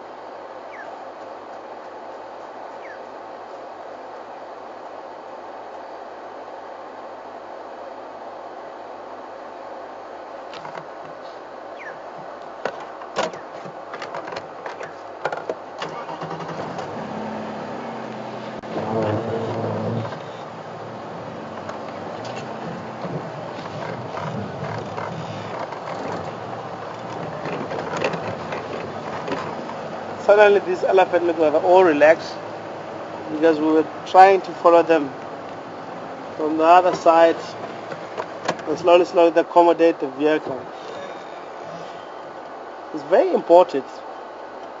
Most of the time I realize if you get to see a runner from the first, you run away and keep following him, you start to accommodate the vehicle around. What's the fact of that? It's just because of if you respect, actually, Mark was talking about the zone yesterday on Walala Wasala. On the far side chat. Walala Wasala comes the first because they show that I really, run the most. We said, the very important is the zones of the species itself. It's able to show. And it will be, as long as you don't enter into the zone, you can follow breeding herd of elephant, you can follow a crowd of lions, as long as you do respect their zone that they're offering. Get to see you from a distance, lion will look at you, Then you crouch down or stop, lean down a little bit, and then lie down. Once you respect that level, you would never ever go wrong out into the bush. I had a lot of vehicle or a lot of people that would threaten an elephant or vehicle, get knocked by elephant and so on. To be honest, if you don't respect them and respect the zones that they will be able to show from the distance that they're not happy with the zone that you are, and you keep insisting enter into the critical zone, then the elephant has to do so. But once the elephant, some of the elephant can warn you from 100 meters that don't enter into the space. Let's shift to that and stop from that distance. The elephant will be happy, will never ever do distraction on the vehicle or try to charge. Same as lion, same as everything. Oh, look at the female, she's such a beautiful female. Youngster coming behind.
You just heard that there's a large bleeding heart of elephant, look like they get separate itself in a very small head, and they can able to move around here without competition of feeding themselves.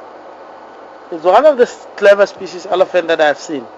Elephant, it might be in a big herd, but when it comes to lack of food, they can split up in a very small numbers.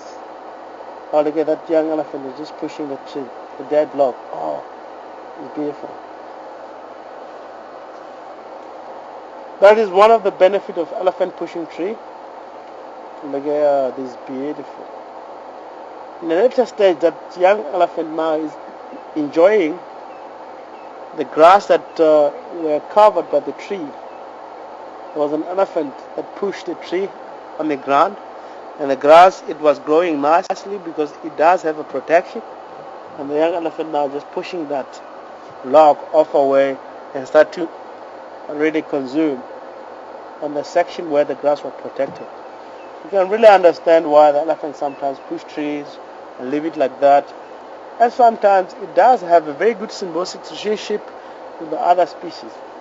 Often push trees.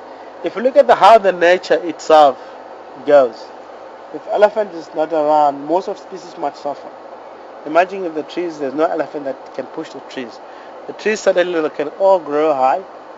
Species like kudu, how they're going to survive? They're not going to survive. They can really suffer because they weren't able to reach about 1.8 meters of a tree. So some of trees is pushed down. You can understand that it's more like nature balance. As I was saying earlier on, it does go with how do you understand nature.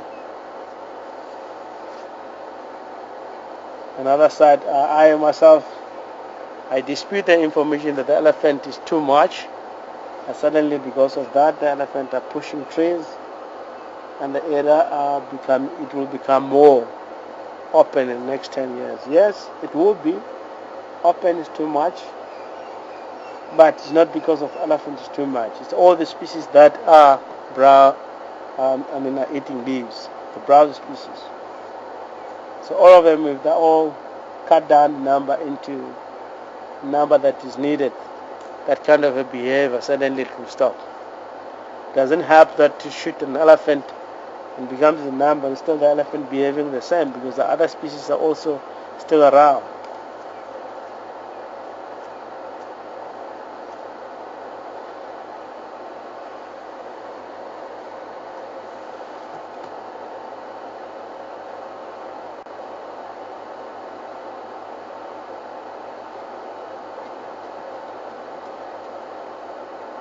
Youngster behind you. I like they're eating that amarula that get pushed by elephant long ago. It's very interesting again when it comes to parental care of the youngster, or the structure of how individual get his security amongst the herd. Beautiful. Elephant is one of the species that I know is really have a very good method on protecting the youngster. The youngster, most of the time, they are always close together, play together, but if there anything come as a threat, female suddenly, the youngster suddenly will go very close to female and be close on the side of the mom, where the mom will be able to feel the youngster. That actually shows that they're not happy. But if you find them like this, are more covering a lot more distance, and they are now showing that they're all relaxed. Look, the distance of the mother and the youngster behind. The mother doesn't see us as we threat, because we have approached this elephant slowly until they get relaxed. That's a distance. But if I start the car, look at the youngster, how quick we'll get to the mom. Find that we are, look at that. You really know that something that is not really another or an engine or something else is not a part of their structure. So they have to react as a youngster. They get so close to mom, and the mom, it will feel the youngster very close, and that is one of the safety.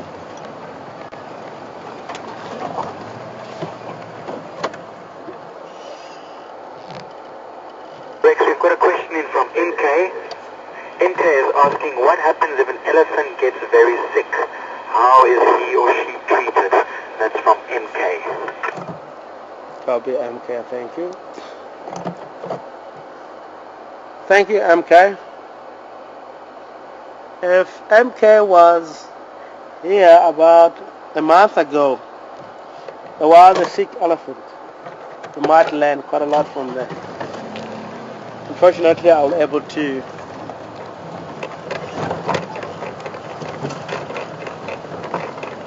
let me stop here. I can't answer that. If you are around MK, you should have to learn a lot.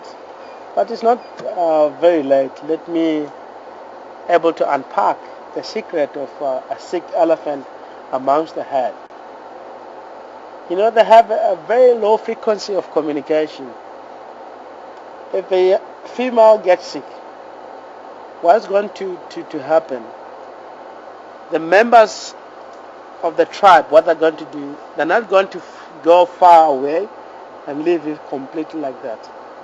They'll always be around wherever the sick female will be. With 100 meters, with the low frequency of communication due by the rumbling of the stomach, they can able to communicate with one another. If she dies, she will die. The rest of the herd will be able to monitor that. The day she died, it will be also a communication. The communication is very important. If she's sick that is going to die, it's also going to communicate with an elephant itself. They can know that it's now struggling, it's not going to get up, and it's going to die. If he dies, they're all going to see that, be on a side, and they all move away and left the dead elephant. In the case of the last month elephant, she was having a young youngster. So that youngster she's going to join with the breeding head and move to the breeding head. She's going to feed a lot. She's going to survive. It's not going to be a problem. Like the young elephant that is digging there, you can see it's finding its own food. If the mom died because she's sick, she's continuously finding its own food to survive. And she's going to survive MK without a problem. And if it does happen that it's a threat into the head, she does have a big protection from the breeding head itself. They're not going to isolate it because the mom is dead. They're going to protect that. Elephant is a clever species. They won't let lions to go hunt an elephant. Because once they do that, the lions will learn to hunt specific elephant, youngster. And that might cause a lot of youngsters that will kill by a lion. So they have to protect that individual youngster until that grow big into adulthood. I'm low down. Relax, boy. Engine is not going. So MK is what mainly it will happen. It's how the elephant behave. Protection is very, very good here for the youngster. If one female dies, it still continues with the life. We have witnessed one of the female that she was sick. And we've seen all of us, we are commenting that she's going to give birth. It will be miscarriage and something like that, because we were really not specialist doctor or something like that, but it looked like it was. So she died. We haven't seen that head back into the area, maybe because the head themselves are no longer happy because the individual is died in the area. And to identify the head is easy. The collared female, we're going to see that head again. Maybe we're lucky to come across with the youngster and able to see it again. You never know. Although the youngsters are all looking the same, but she will be a little bit having a stress without the mother. She'll drop a little bit of condition, but she's going to survive.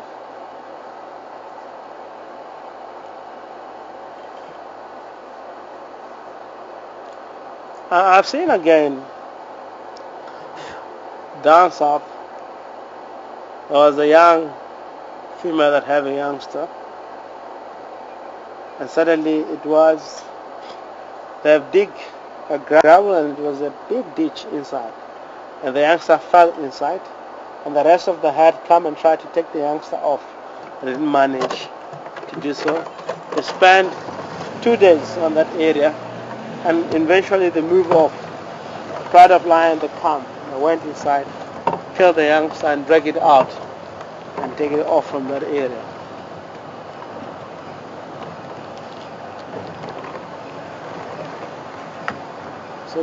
So you can see that the elephant does have. Oh, look at this. Tell me, Mark.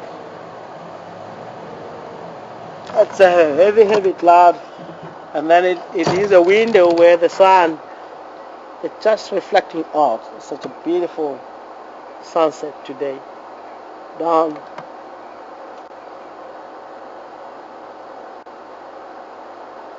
Oh, while I was talking, the elephant was doing a low frequency rumbling on the stomach.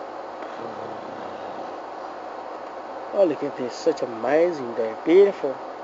You can see down west, southwest, it's a heavy cloud formation there, and that's of beautiful colors, beautiful mark. It's amazing. Oh, I love that.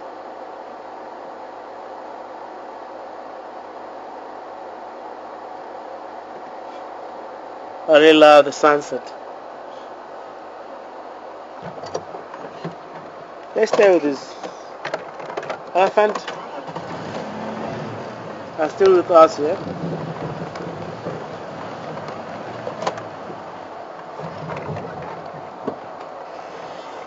Hello, how are you, girl?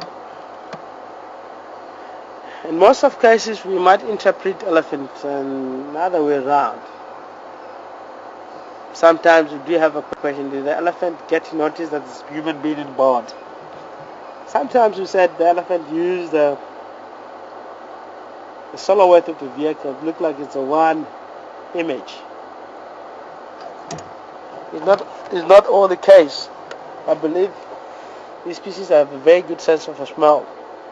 They can know that it's a human being, they can hear us talking, and they can really get to feel that sense of smell is very strong. There's something here, human being. But because we are approaching these species with vehicle, that we introduce ourselves, coming to the species so close with vehicle. I know while I was a boy, when my father introduced me to the bush, there was no vehicle in this area. People, they used to walk on foot, and the animal was very happy to see people on foot. But what happened when the hunter, professional hunter, gets into the area? They were also walking to shoot an animal. The animal knows that once the human being is on foot, it's really causing problem. So they tend to be more angry with the human that is on foot. With the vehicle, we're all like chilling out. As now we approach this species with vehicle, they don't have problem. But over years, it might happen again. The people, if they don't use vehicle, they might use something else. Maybe they use helicopter. These species will get used to helicopter. Once the vehicle get to the site, they won't be happy. You never know. Like now, if you use the chopper right here, this elephant will already disappear into the thick bushes. I know that a chopper sometimes causes a lot of problem. Get to separate them, they dart them, and they translocate them into other parts. They don't really like that. Or drive them in a certain area, or when it does have to be put in a bomb, and they realize once the chopper come in with the after release, it's going to push us into the certain area where we don't belong. So they really becomes more angry once they get to see a chopper. Same as a human being walking foot around in the area. But now this is lovely, man. Look at this. Let me go back from where we were before. I believe we might have to see.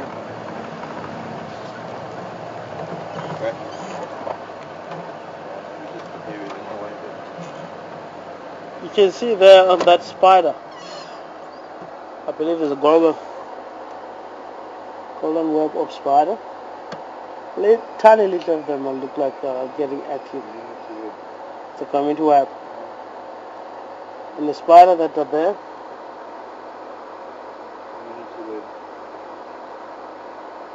yeah, community web spider, social spider. They're getting active now. Oh, look at this. This is beautiful. Let's enjoy sunset. It's looking beautiful.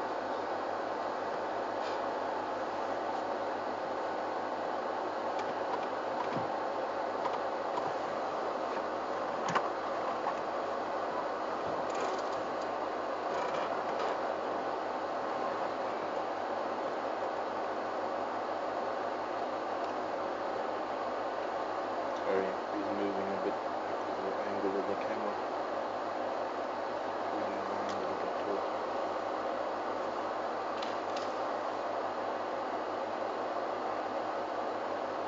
I love those beautiful colors. On a Plains Road, I can stand by if you've got 3 vehicles already, no problem. Yeah, yes, I think you can wheel, but I was just looking for us to pull here, just so that just not I won't do that, but yeah, we just leave about more to the east of that one, I can wheel some.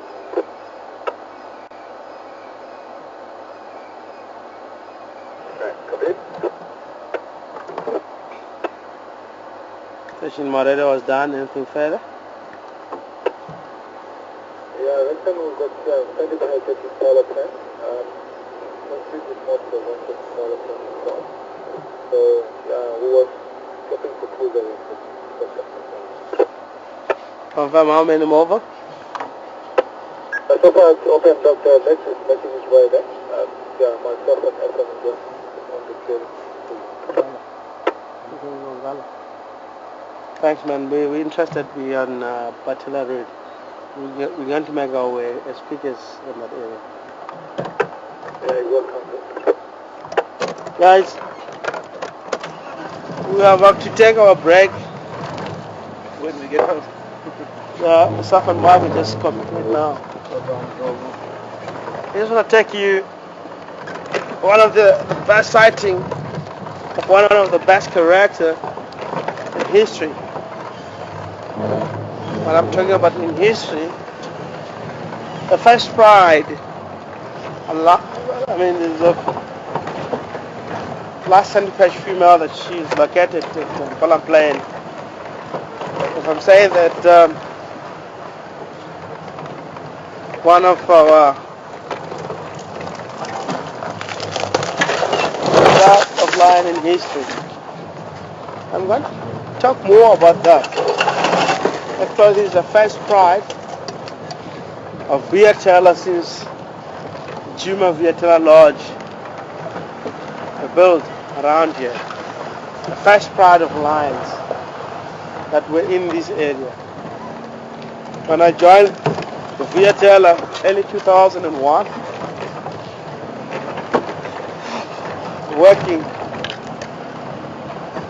around 2001, working at Vietela, I found these pride of lions were the ones that were predominantly into the area. They were resident pride. So I'd love to pick a head in a position where the female lion was located. The last sandy patch female pride. She's only a lonely female that left from the entire pride.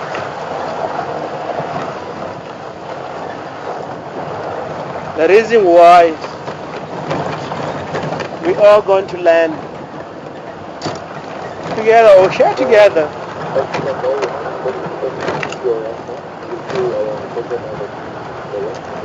once we get to join on a sighting. I'm not saying that we are going to join. We find that she moved into the thick bushes and we're not able to see her today, maybe the next day. Never know. Just behind you there, just to your right. Sorry, my radio is a little bit loud. I apologize on that. I just want to try to know who's interested and who is not before I made an effort to get so close to Impala Plain, and you get to find that there's another vehicle that will be in position or is going to take our slot, and I will be just waste my time to get Impala Plain rather than go somewhere else and look for Mission Luna or something else that might be in the area.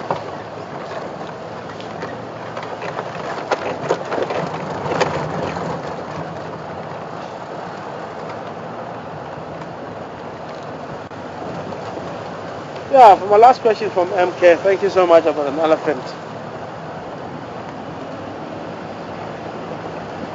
What happened if an elephant died having a youngster? More or less, it was that.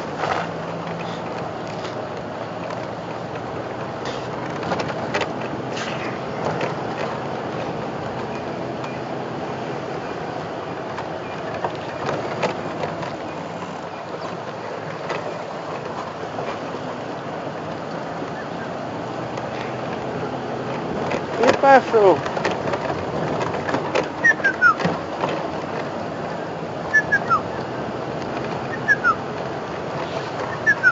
The rest is a cuckoo, one of the species that migrate. They only visit us in summer, rain season,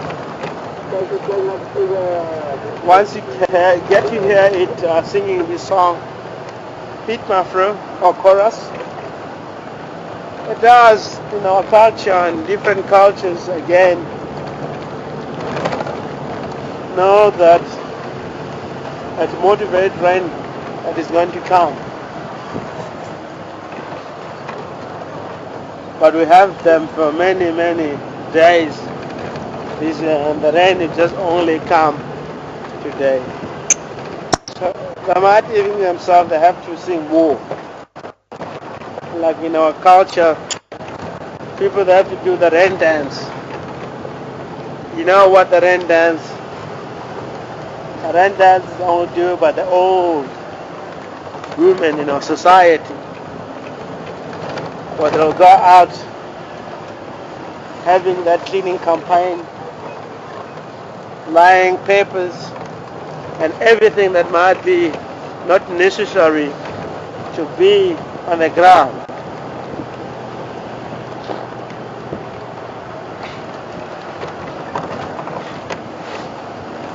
You can see that even in early days,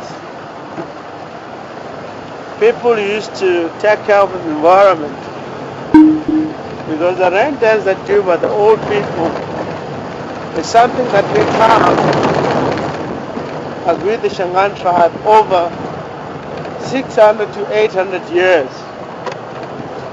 as a ceremony that we as the Shangaan tribe followed many years ago.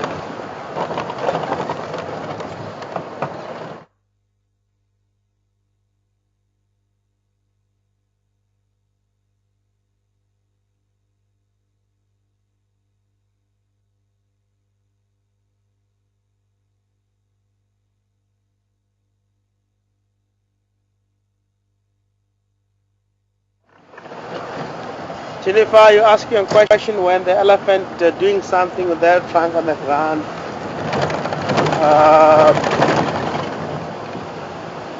What you're trying to say, they can able to see the trunk. I used to have this question before. Someone was asking that elephant, if they're using a trunk on the ground, do it happen that by accidental they can able to step on that trunk? Jennifer, an elephant trunk is a nostrils. Actually, the elephant does have a hair that it's more like a phyllis, like elephant having a whiskers, the side of the mouth to feel the surrounding. It can does happen, but elephant can able to see the trunk, and it can able to feel it, where it's going, how far from the front left leg and how far to the right leg, and that elephant will know that. Same as you having your hand, when you have the muscle of a hand, shift your hand, you're able to know which direction it's swinging to. Same as an elephant, it does have that feeling. When the trunk swivel from the both sides, elephant can able to know, not just by looking at the trunk itself, but the feelings, even from the muscles itself, because the muscles, the body is the one that controls the trunk. They can able to know where's the trunk going now and what it's doing, how far from the front feet and how far from the left feet. That might happen. It happened exactly this. By stepping on the trunk, my question comes before, and this question might end at getting to there. It can happen, but not just because of. It can be because of loose concentration. You can do things without concentrating yourself. You will never know what you're doing by that time. So an elephant can happen the same. Whether Jennifer answer your question, but I have a pride myself that I answer the question according to the information that is being forwarded to me. And due to my experience, it can be, I won't talk about anything new, just talk about anything that is the historical background of my experience with an elephant, or something that I was taught. Guys, yeah, I'm rushing to an elephant, you can see, and just put a little bit of accelerator, not that much bad. Just want to get to my favorite female lion, and I can able to chat more with the history of that lion once I get there.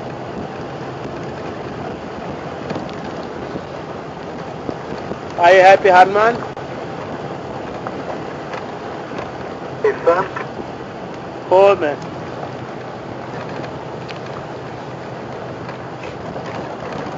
I believe whoever joined us, Harman, is on the final control. Direction, I'm presenter for the day. Mark is behind the camera. It's a crew of the afternoon.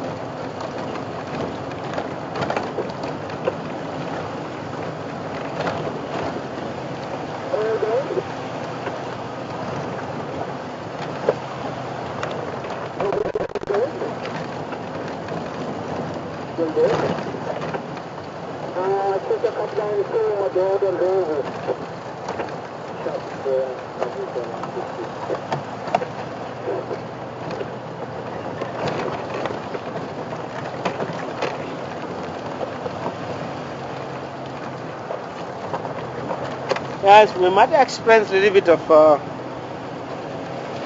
signal problem where we're going, but sometimes if we're not moving, they do have a benefit to come all the way down here. Maybe today because of heavy cloud information of a cloud, we might suffer a little bit, but in polar plains we do broadcast sometimes. You know, with the vehicle that we drive, we does have our range. Some of the area won't able to broadcast if we're moving, but once we stand still, we can able to broadcast.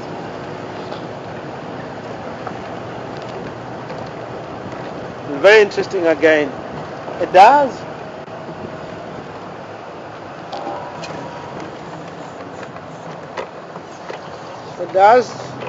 do with the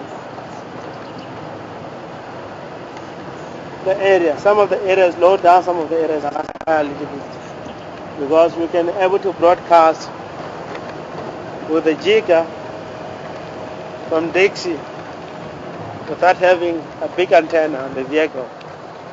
This man's in Dixie is a little bit far from here. It's 5 point down to the gate. Across the line might be at least from here to there 10 kilometers plus minus. We can able to broadcast and being happy, not mourning about the sound.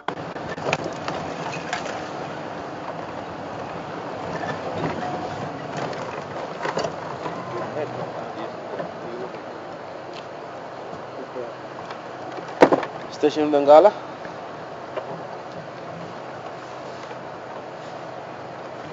Hello.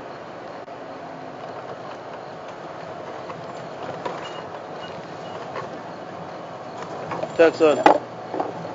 Who's with Bengala? Come on over.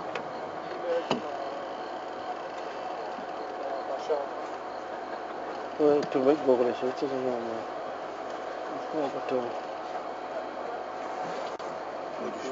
How's it?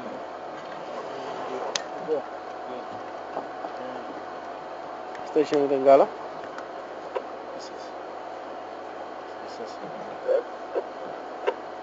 Okay, copy. Areas to move.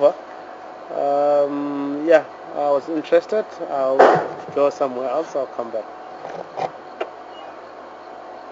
Same on.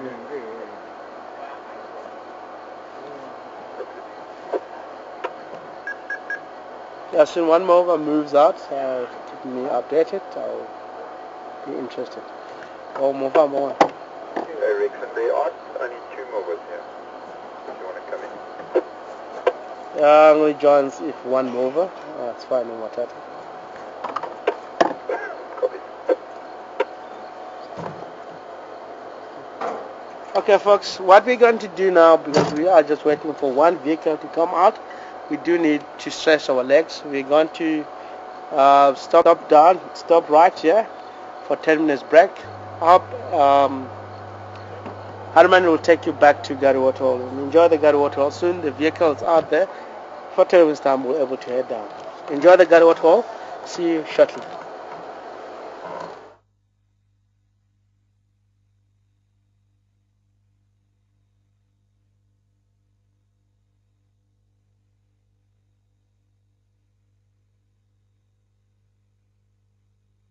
Hello everyone, this is Hammer and Final Control, and it's been an absolutely awesome drive so far with Rexon and Mark on the vehicle. Unfortunately, we don't have audio down at Gary Waterhole at the moment. Also only one camera because of the thunderstorm we had a bit earlier. One of the cameras got, well, I believe probably hit by some lightning. Anyway, let's keep an eye on Gary Waterhole. We'll be back on the vehicle with the guys in 10 minutes. So now would be a good time to go and grab that cup of tea or coffee or that quick snack. I'll talk to you guys again very soon.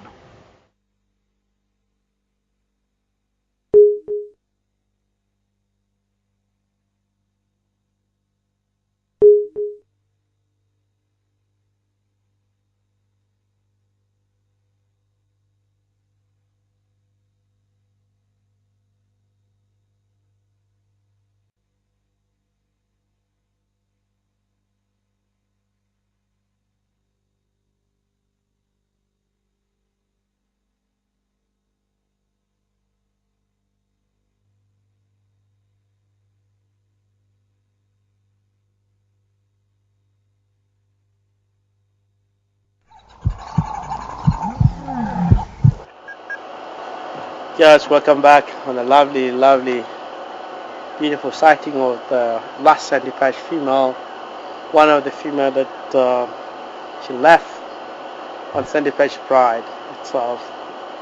And this female, she does have one youngster, and she's still with the youngster now. She was having 3, and the other 2 were killed somewhere, which we don't have information where exactly.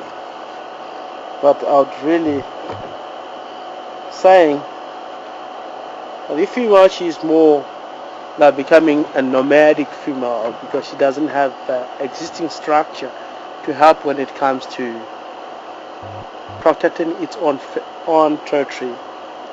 Western Gari, it belongs to Sandy Patch Pride. The history to give for this specific female that we just put it around here. She was having a sister. Cheers, 2 dog. Yeah, I'm just trying to get the gain up a little bit. Just put it on 6 in hyper gain.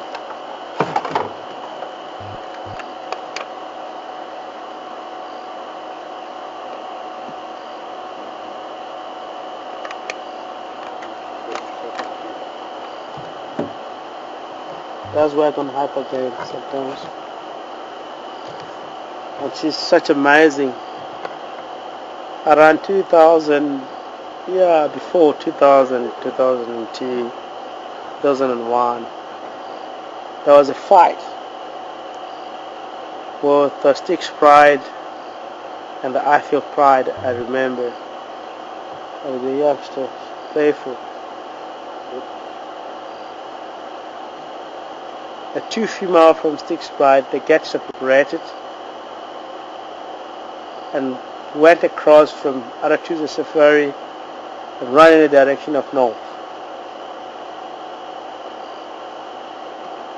Those pride, they get to settle at Sandy Patch. So the name Sandy Patch, it comes from exactly because where the pride they escaped and really settle around, it was at Sandy Patch Pride. It stays there for longer. They go out and hunt, and most of the time they will find on sandy patch itself. That's happened. They get to be joined by the two male called Unity Pride. They become a dominant male, stay with two female, and the two female, the original sandy patch two females, they have, after the mating of Manyeleti, they were having 6 youngsters, belongs to the two female.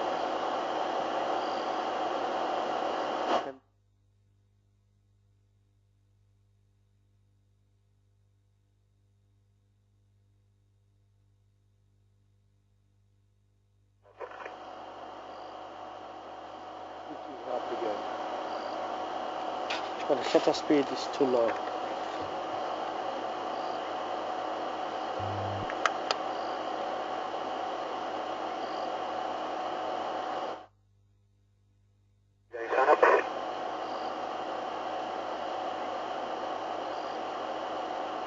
And what happened furthermore, the Skutana Pride males enter into the area and find mother of these lioness that lying down here having a youngster, and they kill at least 3 youngsters and the 3 left and they remain. And the female, they get to hunt around here. That was at the time of TB. The 3 youngsters, one of the young male caught, and one of the young male it was having a TB, and he died in Zimbabwe because of TB itself. And what happened from there, the 2 young females survived. One of the female went into Manyeleti, didn't return back, and might get killed from Manyeleti. And that 2 youngsters left as a female and the mother. And the mother of this female that we just seeing right here, they also disappear. We don't know what happened. And the 2 female left behind. They were siblings with this female that are right here. When Kuhuma Pride entered into the area, the sister of this one killed by Kuhuma Pride. And this one left being alone. So that is a history background of their pride that we're seeing now. So Kuhuma Pride also contribute to the suffering of this female. She's now alone. She used to have 3 youngsters, as I mentioned before. 2 youngsters were killed, and now it's only mom and the youngster that are left. It won't be so easy for this pride of sandy patch to make up, to have more members of the pride. Let me get so close.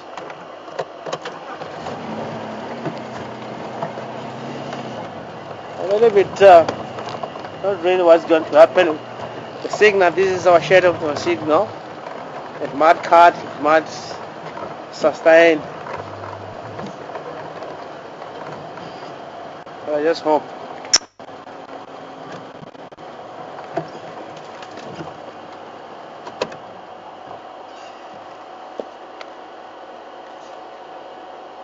So we are looking at the pride of a lion that we know from the history. The beauty of us being art, to collect information on the history and identity of all species around here, to identify them and to know who is this. We're sharing a beautiful information with the lodges around at the moment, but they're all different leopard. I hope if we grow big, one day we'll be able to know all the leopards around, all the lions around in the area, and they will be all called one name and all be identified the same.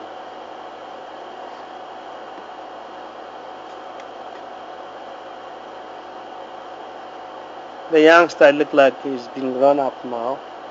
They were able to go with the mom. Not always that the mom will left it behind. Yes, it can happen that it get killed by other males. Like this youngster, it mated with Manyeleti brother, and we know that the Manyeleti male these days is no longer get to be seen around in the area. It's only the Gijima pride that are the more north from Galaiga, and the mated with Kuhuma and Mapocho that coming down here sometimes, and we still have we are suspicious on the 6 young men that enter into the area that are going to come back. What is going to happen? Mapocho Part 2. We don't know about these 6 young men that what we're going to do or give them name. There will be 6. They might have the same attitude with Mapocho. Maybe it will be Black Mamba group, or it will be whatever, because it does have Mapocho, we have Green Mamba, that it was an entity outside that deal with special with a gangster that rob people. You know, Mapocho name, Mapocho comes from outside the reserve, where it was a security company that if you go and do something or steal something, they'll go and look for you 24/7 until they get you. They don't really take you to jail, they punish you until you die. So see how difficult to get to punish someone until they pass away. Same as Mapocho, what the Mapocho doing, find other lions, they kill them. I just want to reposition myself. Look like on that side, like where he was. You might get to see the mother youngster at the same time.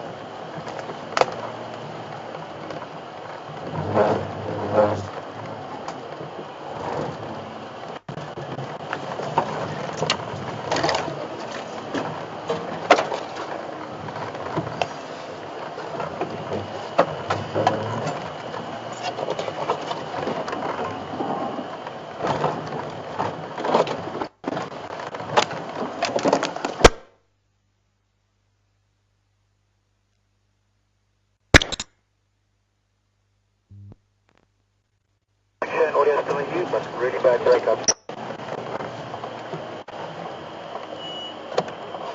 Picture audio is good.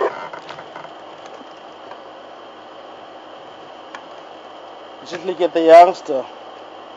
It's low down to the ground, the grass. But the general appearance of the youngster is more identical with the mother.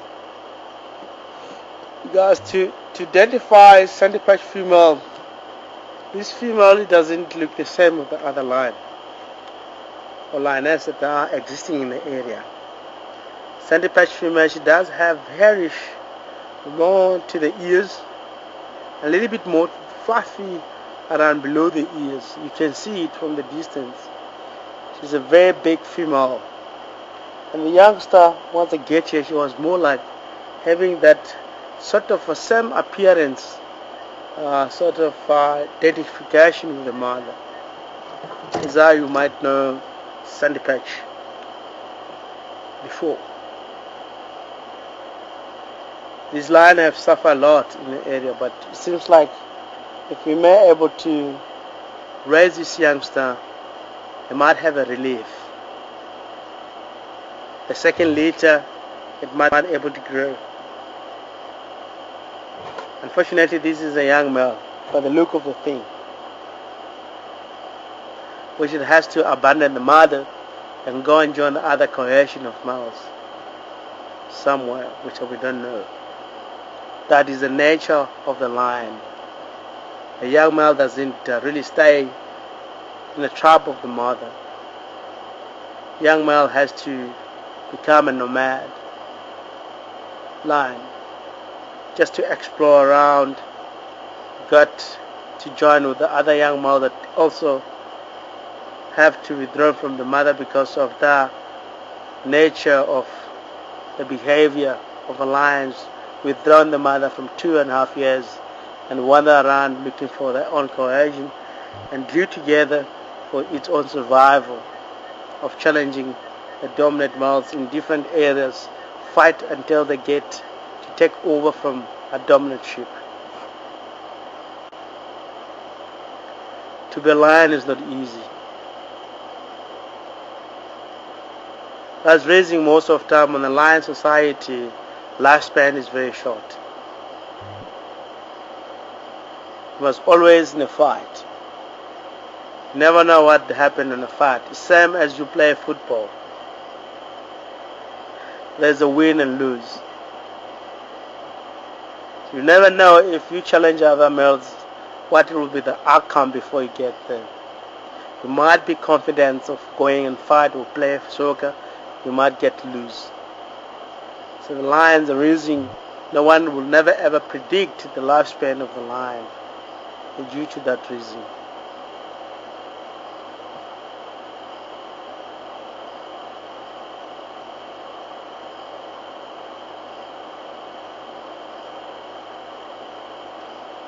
I believe one day this female, if it does happen that the second leader to have 3 youngsters, female, and able to raise them until get to adulthood, it will be relief. Because the female will be able to stay with the mom and able to participate in hunting together. And she will be very much experienced as she does at the moment. Being a lonely female and get hunt for the youngster and for yourself and get to survive is a challenge. We have seen some of the females that were really abandoned with the pride, and they didn't make it to. Some of them, even still middle age, they didn't make it to adulthood. They die in the early stage because of the competition with the other pride of lions around. Last centipede female, she able to avoid most of the pride and go its own life, and also in its own way. She's been seen down at Ottawa, Simbabili, Manyeleti, part of Kruger National Park, escaping from Kuuma pride. Now she's settling. She's back in Western Garden. At present moment, there's no pride around here for the lion. Styx pride look like they're all white. Remember, we were talking about a few days back. Originally, this female lion is the same blood with the Styx pride, but they weren't able to accommodate this female. The reason why is because this female, she's coming from a different father, not the same father that are fathering the youngster from Styx pride. So because of that, she is another blood from other male. She won't really accept the female to join. Same as the 2 female from Styx pride that they withdrawn and mated with Mapoko, with Kingtail and Mr. T. And the rest of the pride, if it does happen to, like now what we know, it looks like the roller coaster male is dominating the pride of the rest of the female. She's the one that mated with them. So that is it's a problem. It's the beginning of the fight. It's the beginning of separation, where the 2 youngsters weren't able to be accepted to the rest of the pride as female. So that is the beginning of the new tribe or a new pride.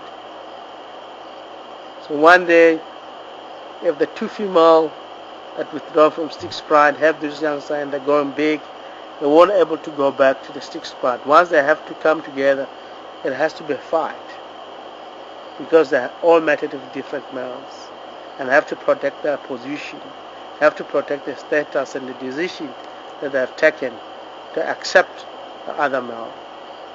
You see, it's not a very easy sort of a life if you are alive.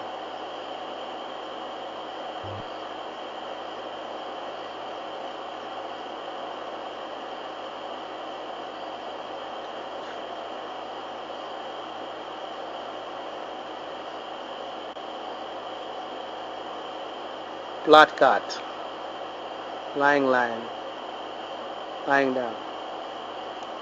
Beautiful name, lion. It does have that lie at the back because it's always lying down. Is how actually the name is lion.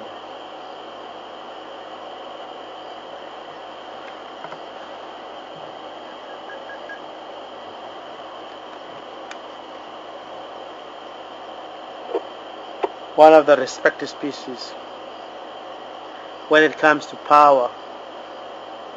Have a powerful jaws and sometimes have the powerful strength to break something. A man, if he calls himself a lion, it's just meaning that he's a hero. We have people that they call themselves Kilion. That means kill a lion. Carlos.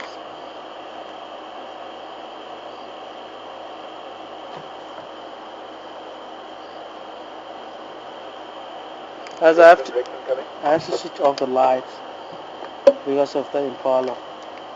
Standing by? Are you still with Danny Badge? Yeah, affirmative. What's you doing? Lying down. Okay, thank you. Copy.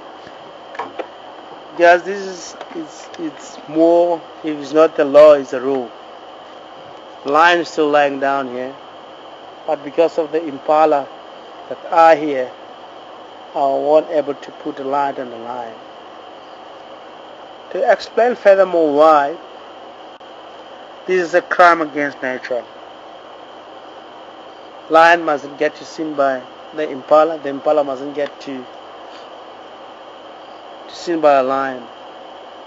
If I put a light in between the two species, that means I am creating a sighting, or I'm creating my own interest of a kill, or I'm abandoning this lion to make a kill because I have to show to the world, and that becomes a crime against nature. I know that it's very, very nice to see a lion. Also, it's very nice for a lonely female to make a kill. That mustn't really affect this lion when it comes to anything else that have to. I can see that there's still there a little bit of change of a light, but you can see a little bit of patch there that's still lying down. Unless if the Impala had not decided to be at the clearing. I can scan a little bit and see where they're going.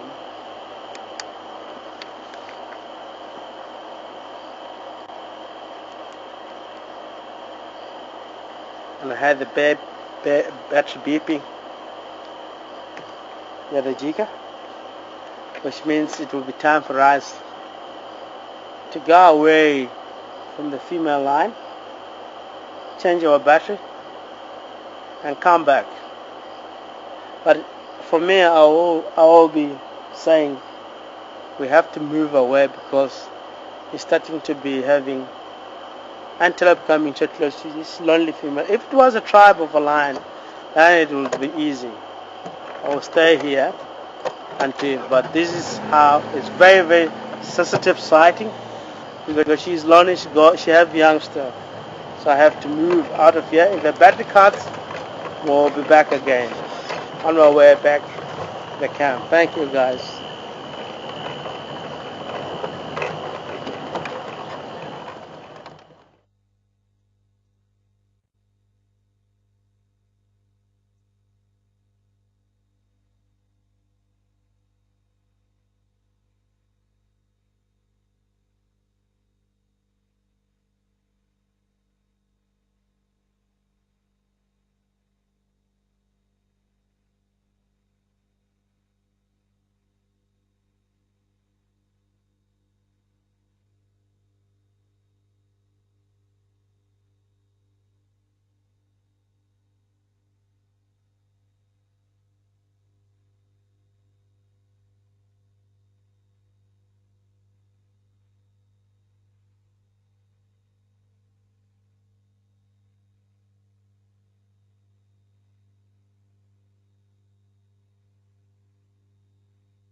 Hello everyone, this is Hadman in Final Control, and what an exciting way to end off a drive. The guys are just quickly changing batteries, and then they'll probably just say goodbye to all of you. Unfortunately tonight we won't be able to go out on a night drive due to a bit of a battery problem on the vehicle, but please join us again tomorrow morning at 5:30 Central African time. We'll be driving around the African bush, and once again looking for its beautiful animals. Hopefully we'll be able to spend some time with these two very, very cool lions. The guys will be jumping back onto the vehicle in the next minute or so. They're just quickly changing batteries, and then Rexon and Mark will start heading back to camp and probably say a few words to you guys before we sign off for the night. But for now, let's keep an eye on Gary Warthol, and we'll be back on the game drive vehicle very soon.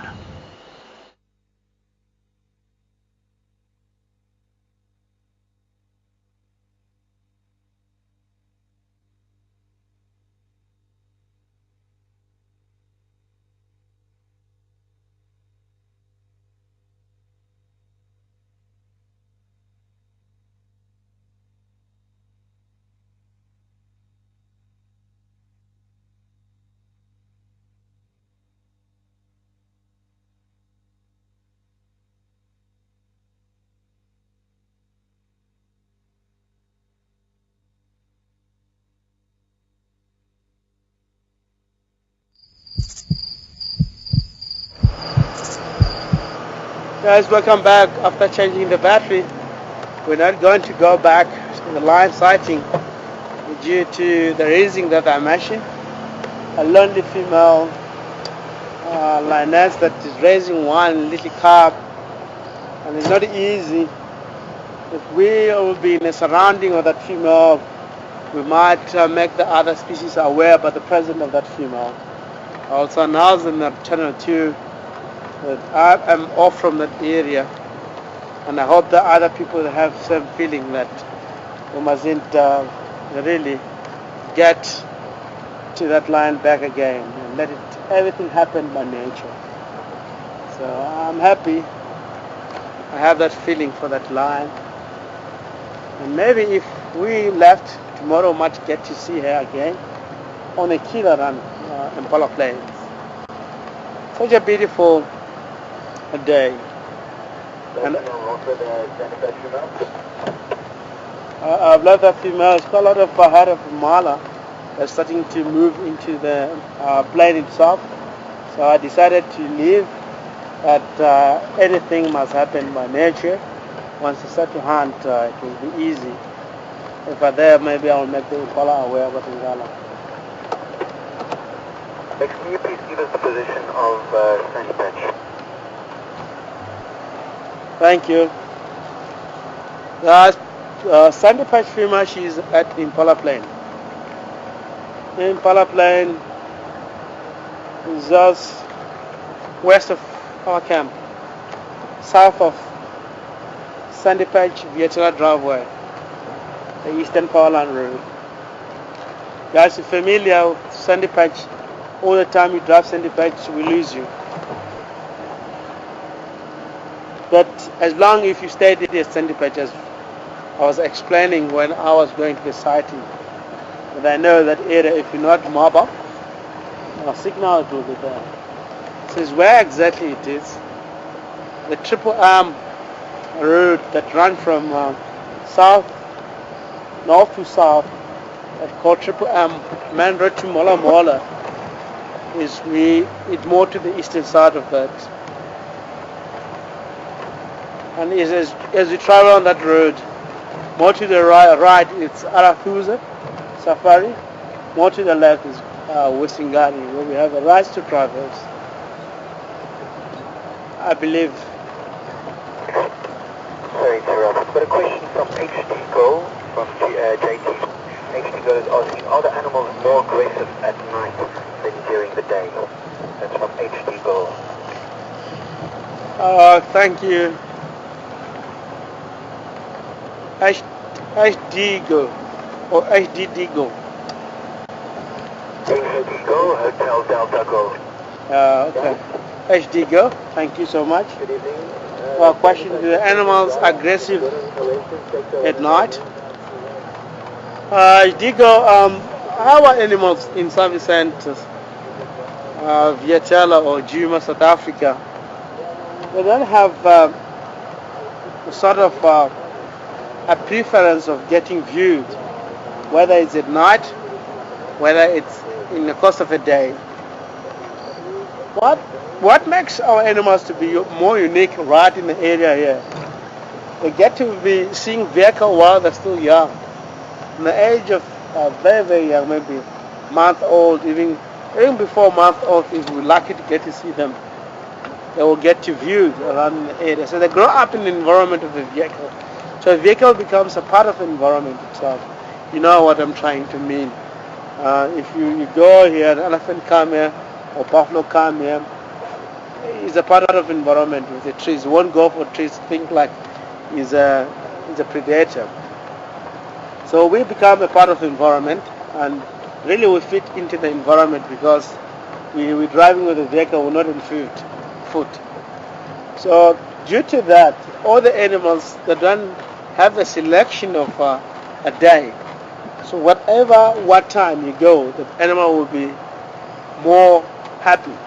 But it's not all the time. I mean, the animal have to, although you might know the animal, that's one thing that you have to check before you go inside. From the distance while you're driving, approaching, look at the body language of the species itself. It might be a relaxed leopard, but that night or that day, it doesn't have a good day. It's something that upsets the species. So you have to look at it before, to analyze the situation before you get in.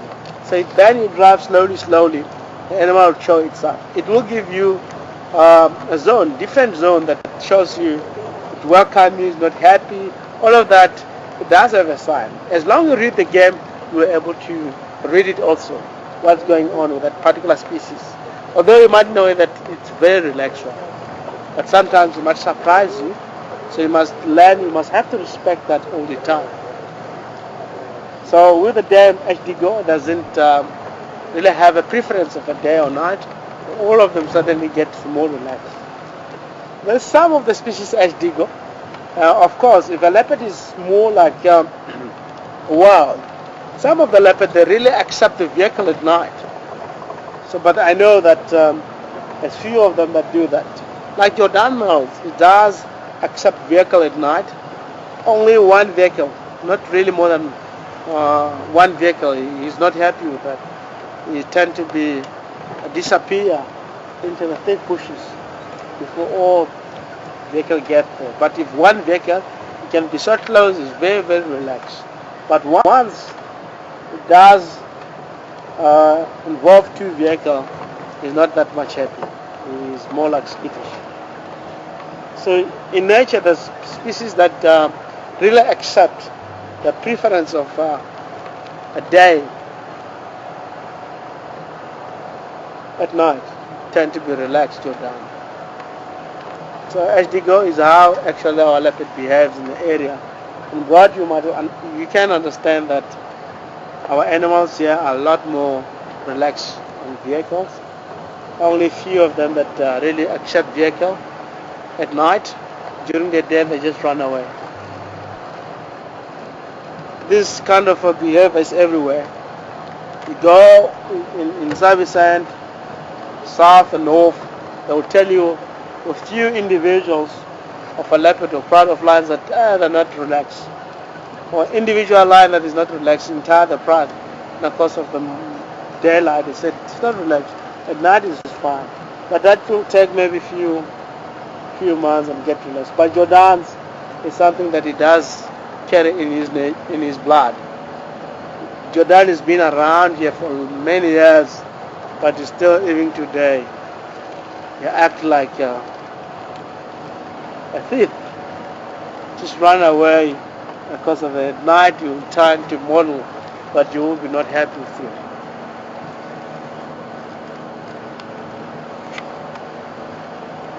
Got a question from Ellie. Ellie is asking, are people doing something to help reduce disease amongst lions? That's from Illy? Are people doing something to help reduce disease amongst lions?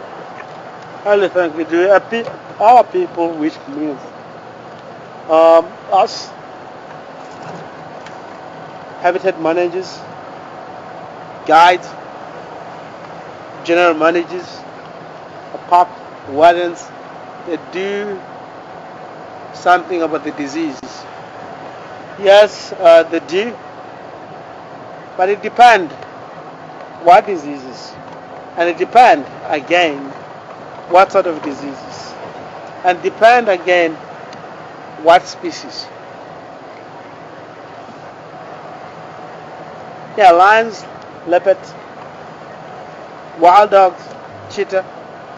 If it's a wild dog, it's just immediately. Once the wild dog shows the sun that is not feeling well or it's sick, within 8 hours of a day, it will be getting help. The rest, it's one of the rare species inside the sand. But now it's starting to show up. Cheetahs also show up just east of us. We're not lucky to get them, but today there was 4 cheetahs just east of Bush Lodge. You see that it does have many animals around here. It's only us where we have our section that we don't drive, but the vehicles that drive from Vietela, they have that allowance to drive other section. So Western Garden, Djuma, Vietela is a very good area in Servicend. If you really want to come here in Servicend, get to see all the species that are very seldom to see in a part of Servicend. The best areas to come at Vietela, Djuma. You tend to see all of these wild dogs, cheetahs, lions. Lions are leopard more in the area.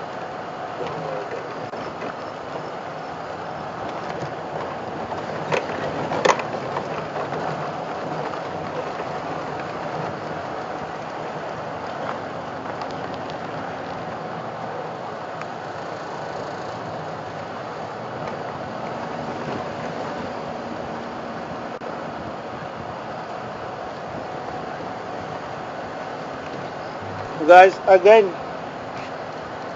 it's a time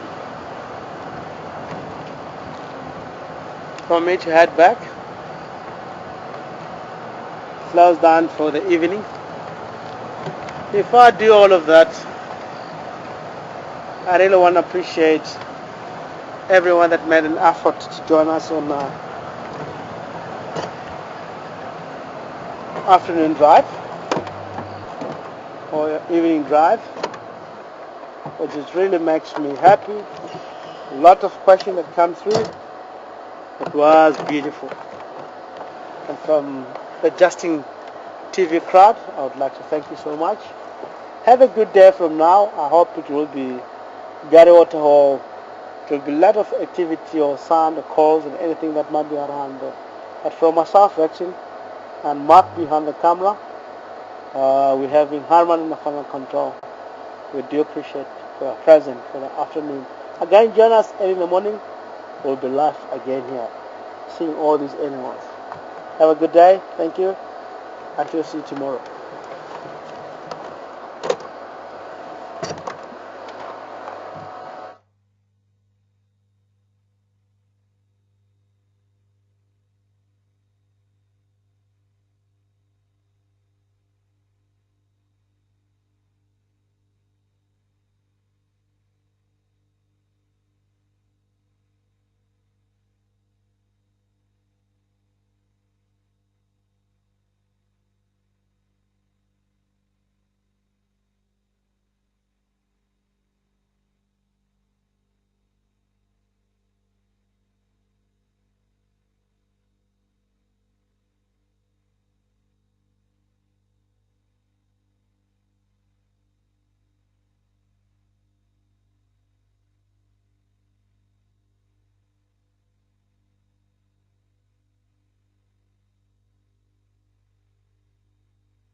Good evening, everyone. This is Herman in Final Control. I've been directing the drive for the last 3 hours. Thank you very much for joining us on Wild Earth TV. I think it's been a very, very exciting afternoon. Thank you very much to Rexon as our presenter and Mark Weiner as our cameraman this afternoon. Unfortunately, we don't have any audio down at Gary Waterhole for the course of the night because we had a bit of thunder and lightning and also some heavy rain just for half an hour earlier today, and it seems to have shut down, or I don't know exactly the word, one of our cameras as well as our audio down at the Waterhole, what we're looking at the moment. But hopefully we'll be able to sort all of this out early tomorrow morning. And please join us again tomorrow morning at 5:30 Central African Time, when we will be going out once again at Djuma Game Reserve with presenter, cameraman and the director here in Final Control. And hopefully we'll be able to spend some time with these cats that we ended off with the PM drive. Thank you very much for joining us. From all of us here at Wild Earth, have a wonderful afternoon, evening or morning wherever you may be, and see you again tomorrow morning 5:30 Central African Time. Good night.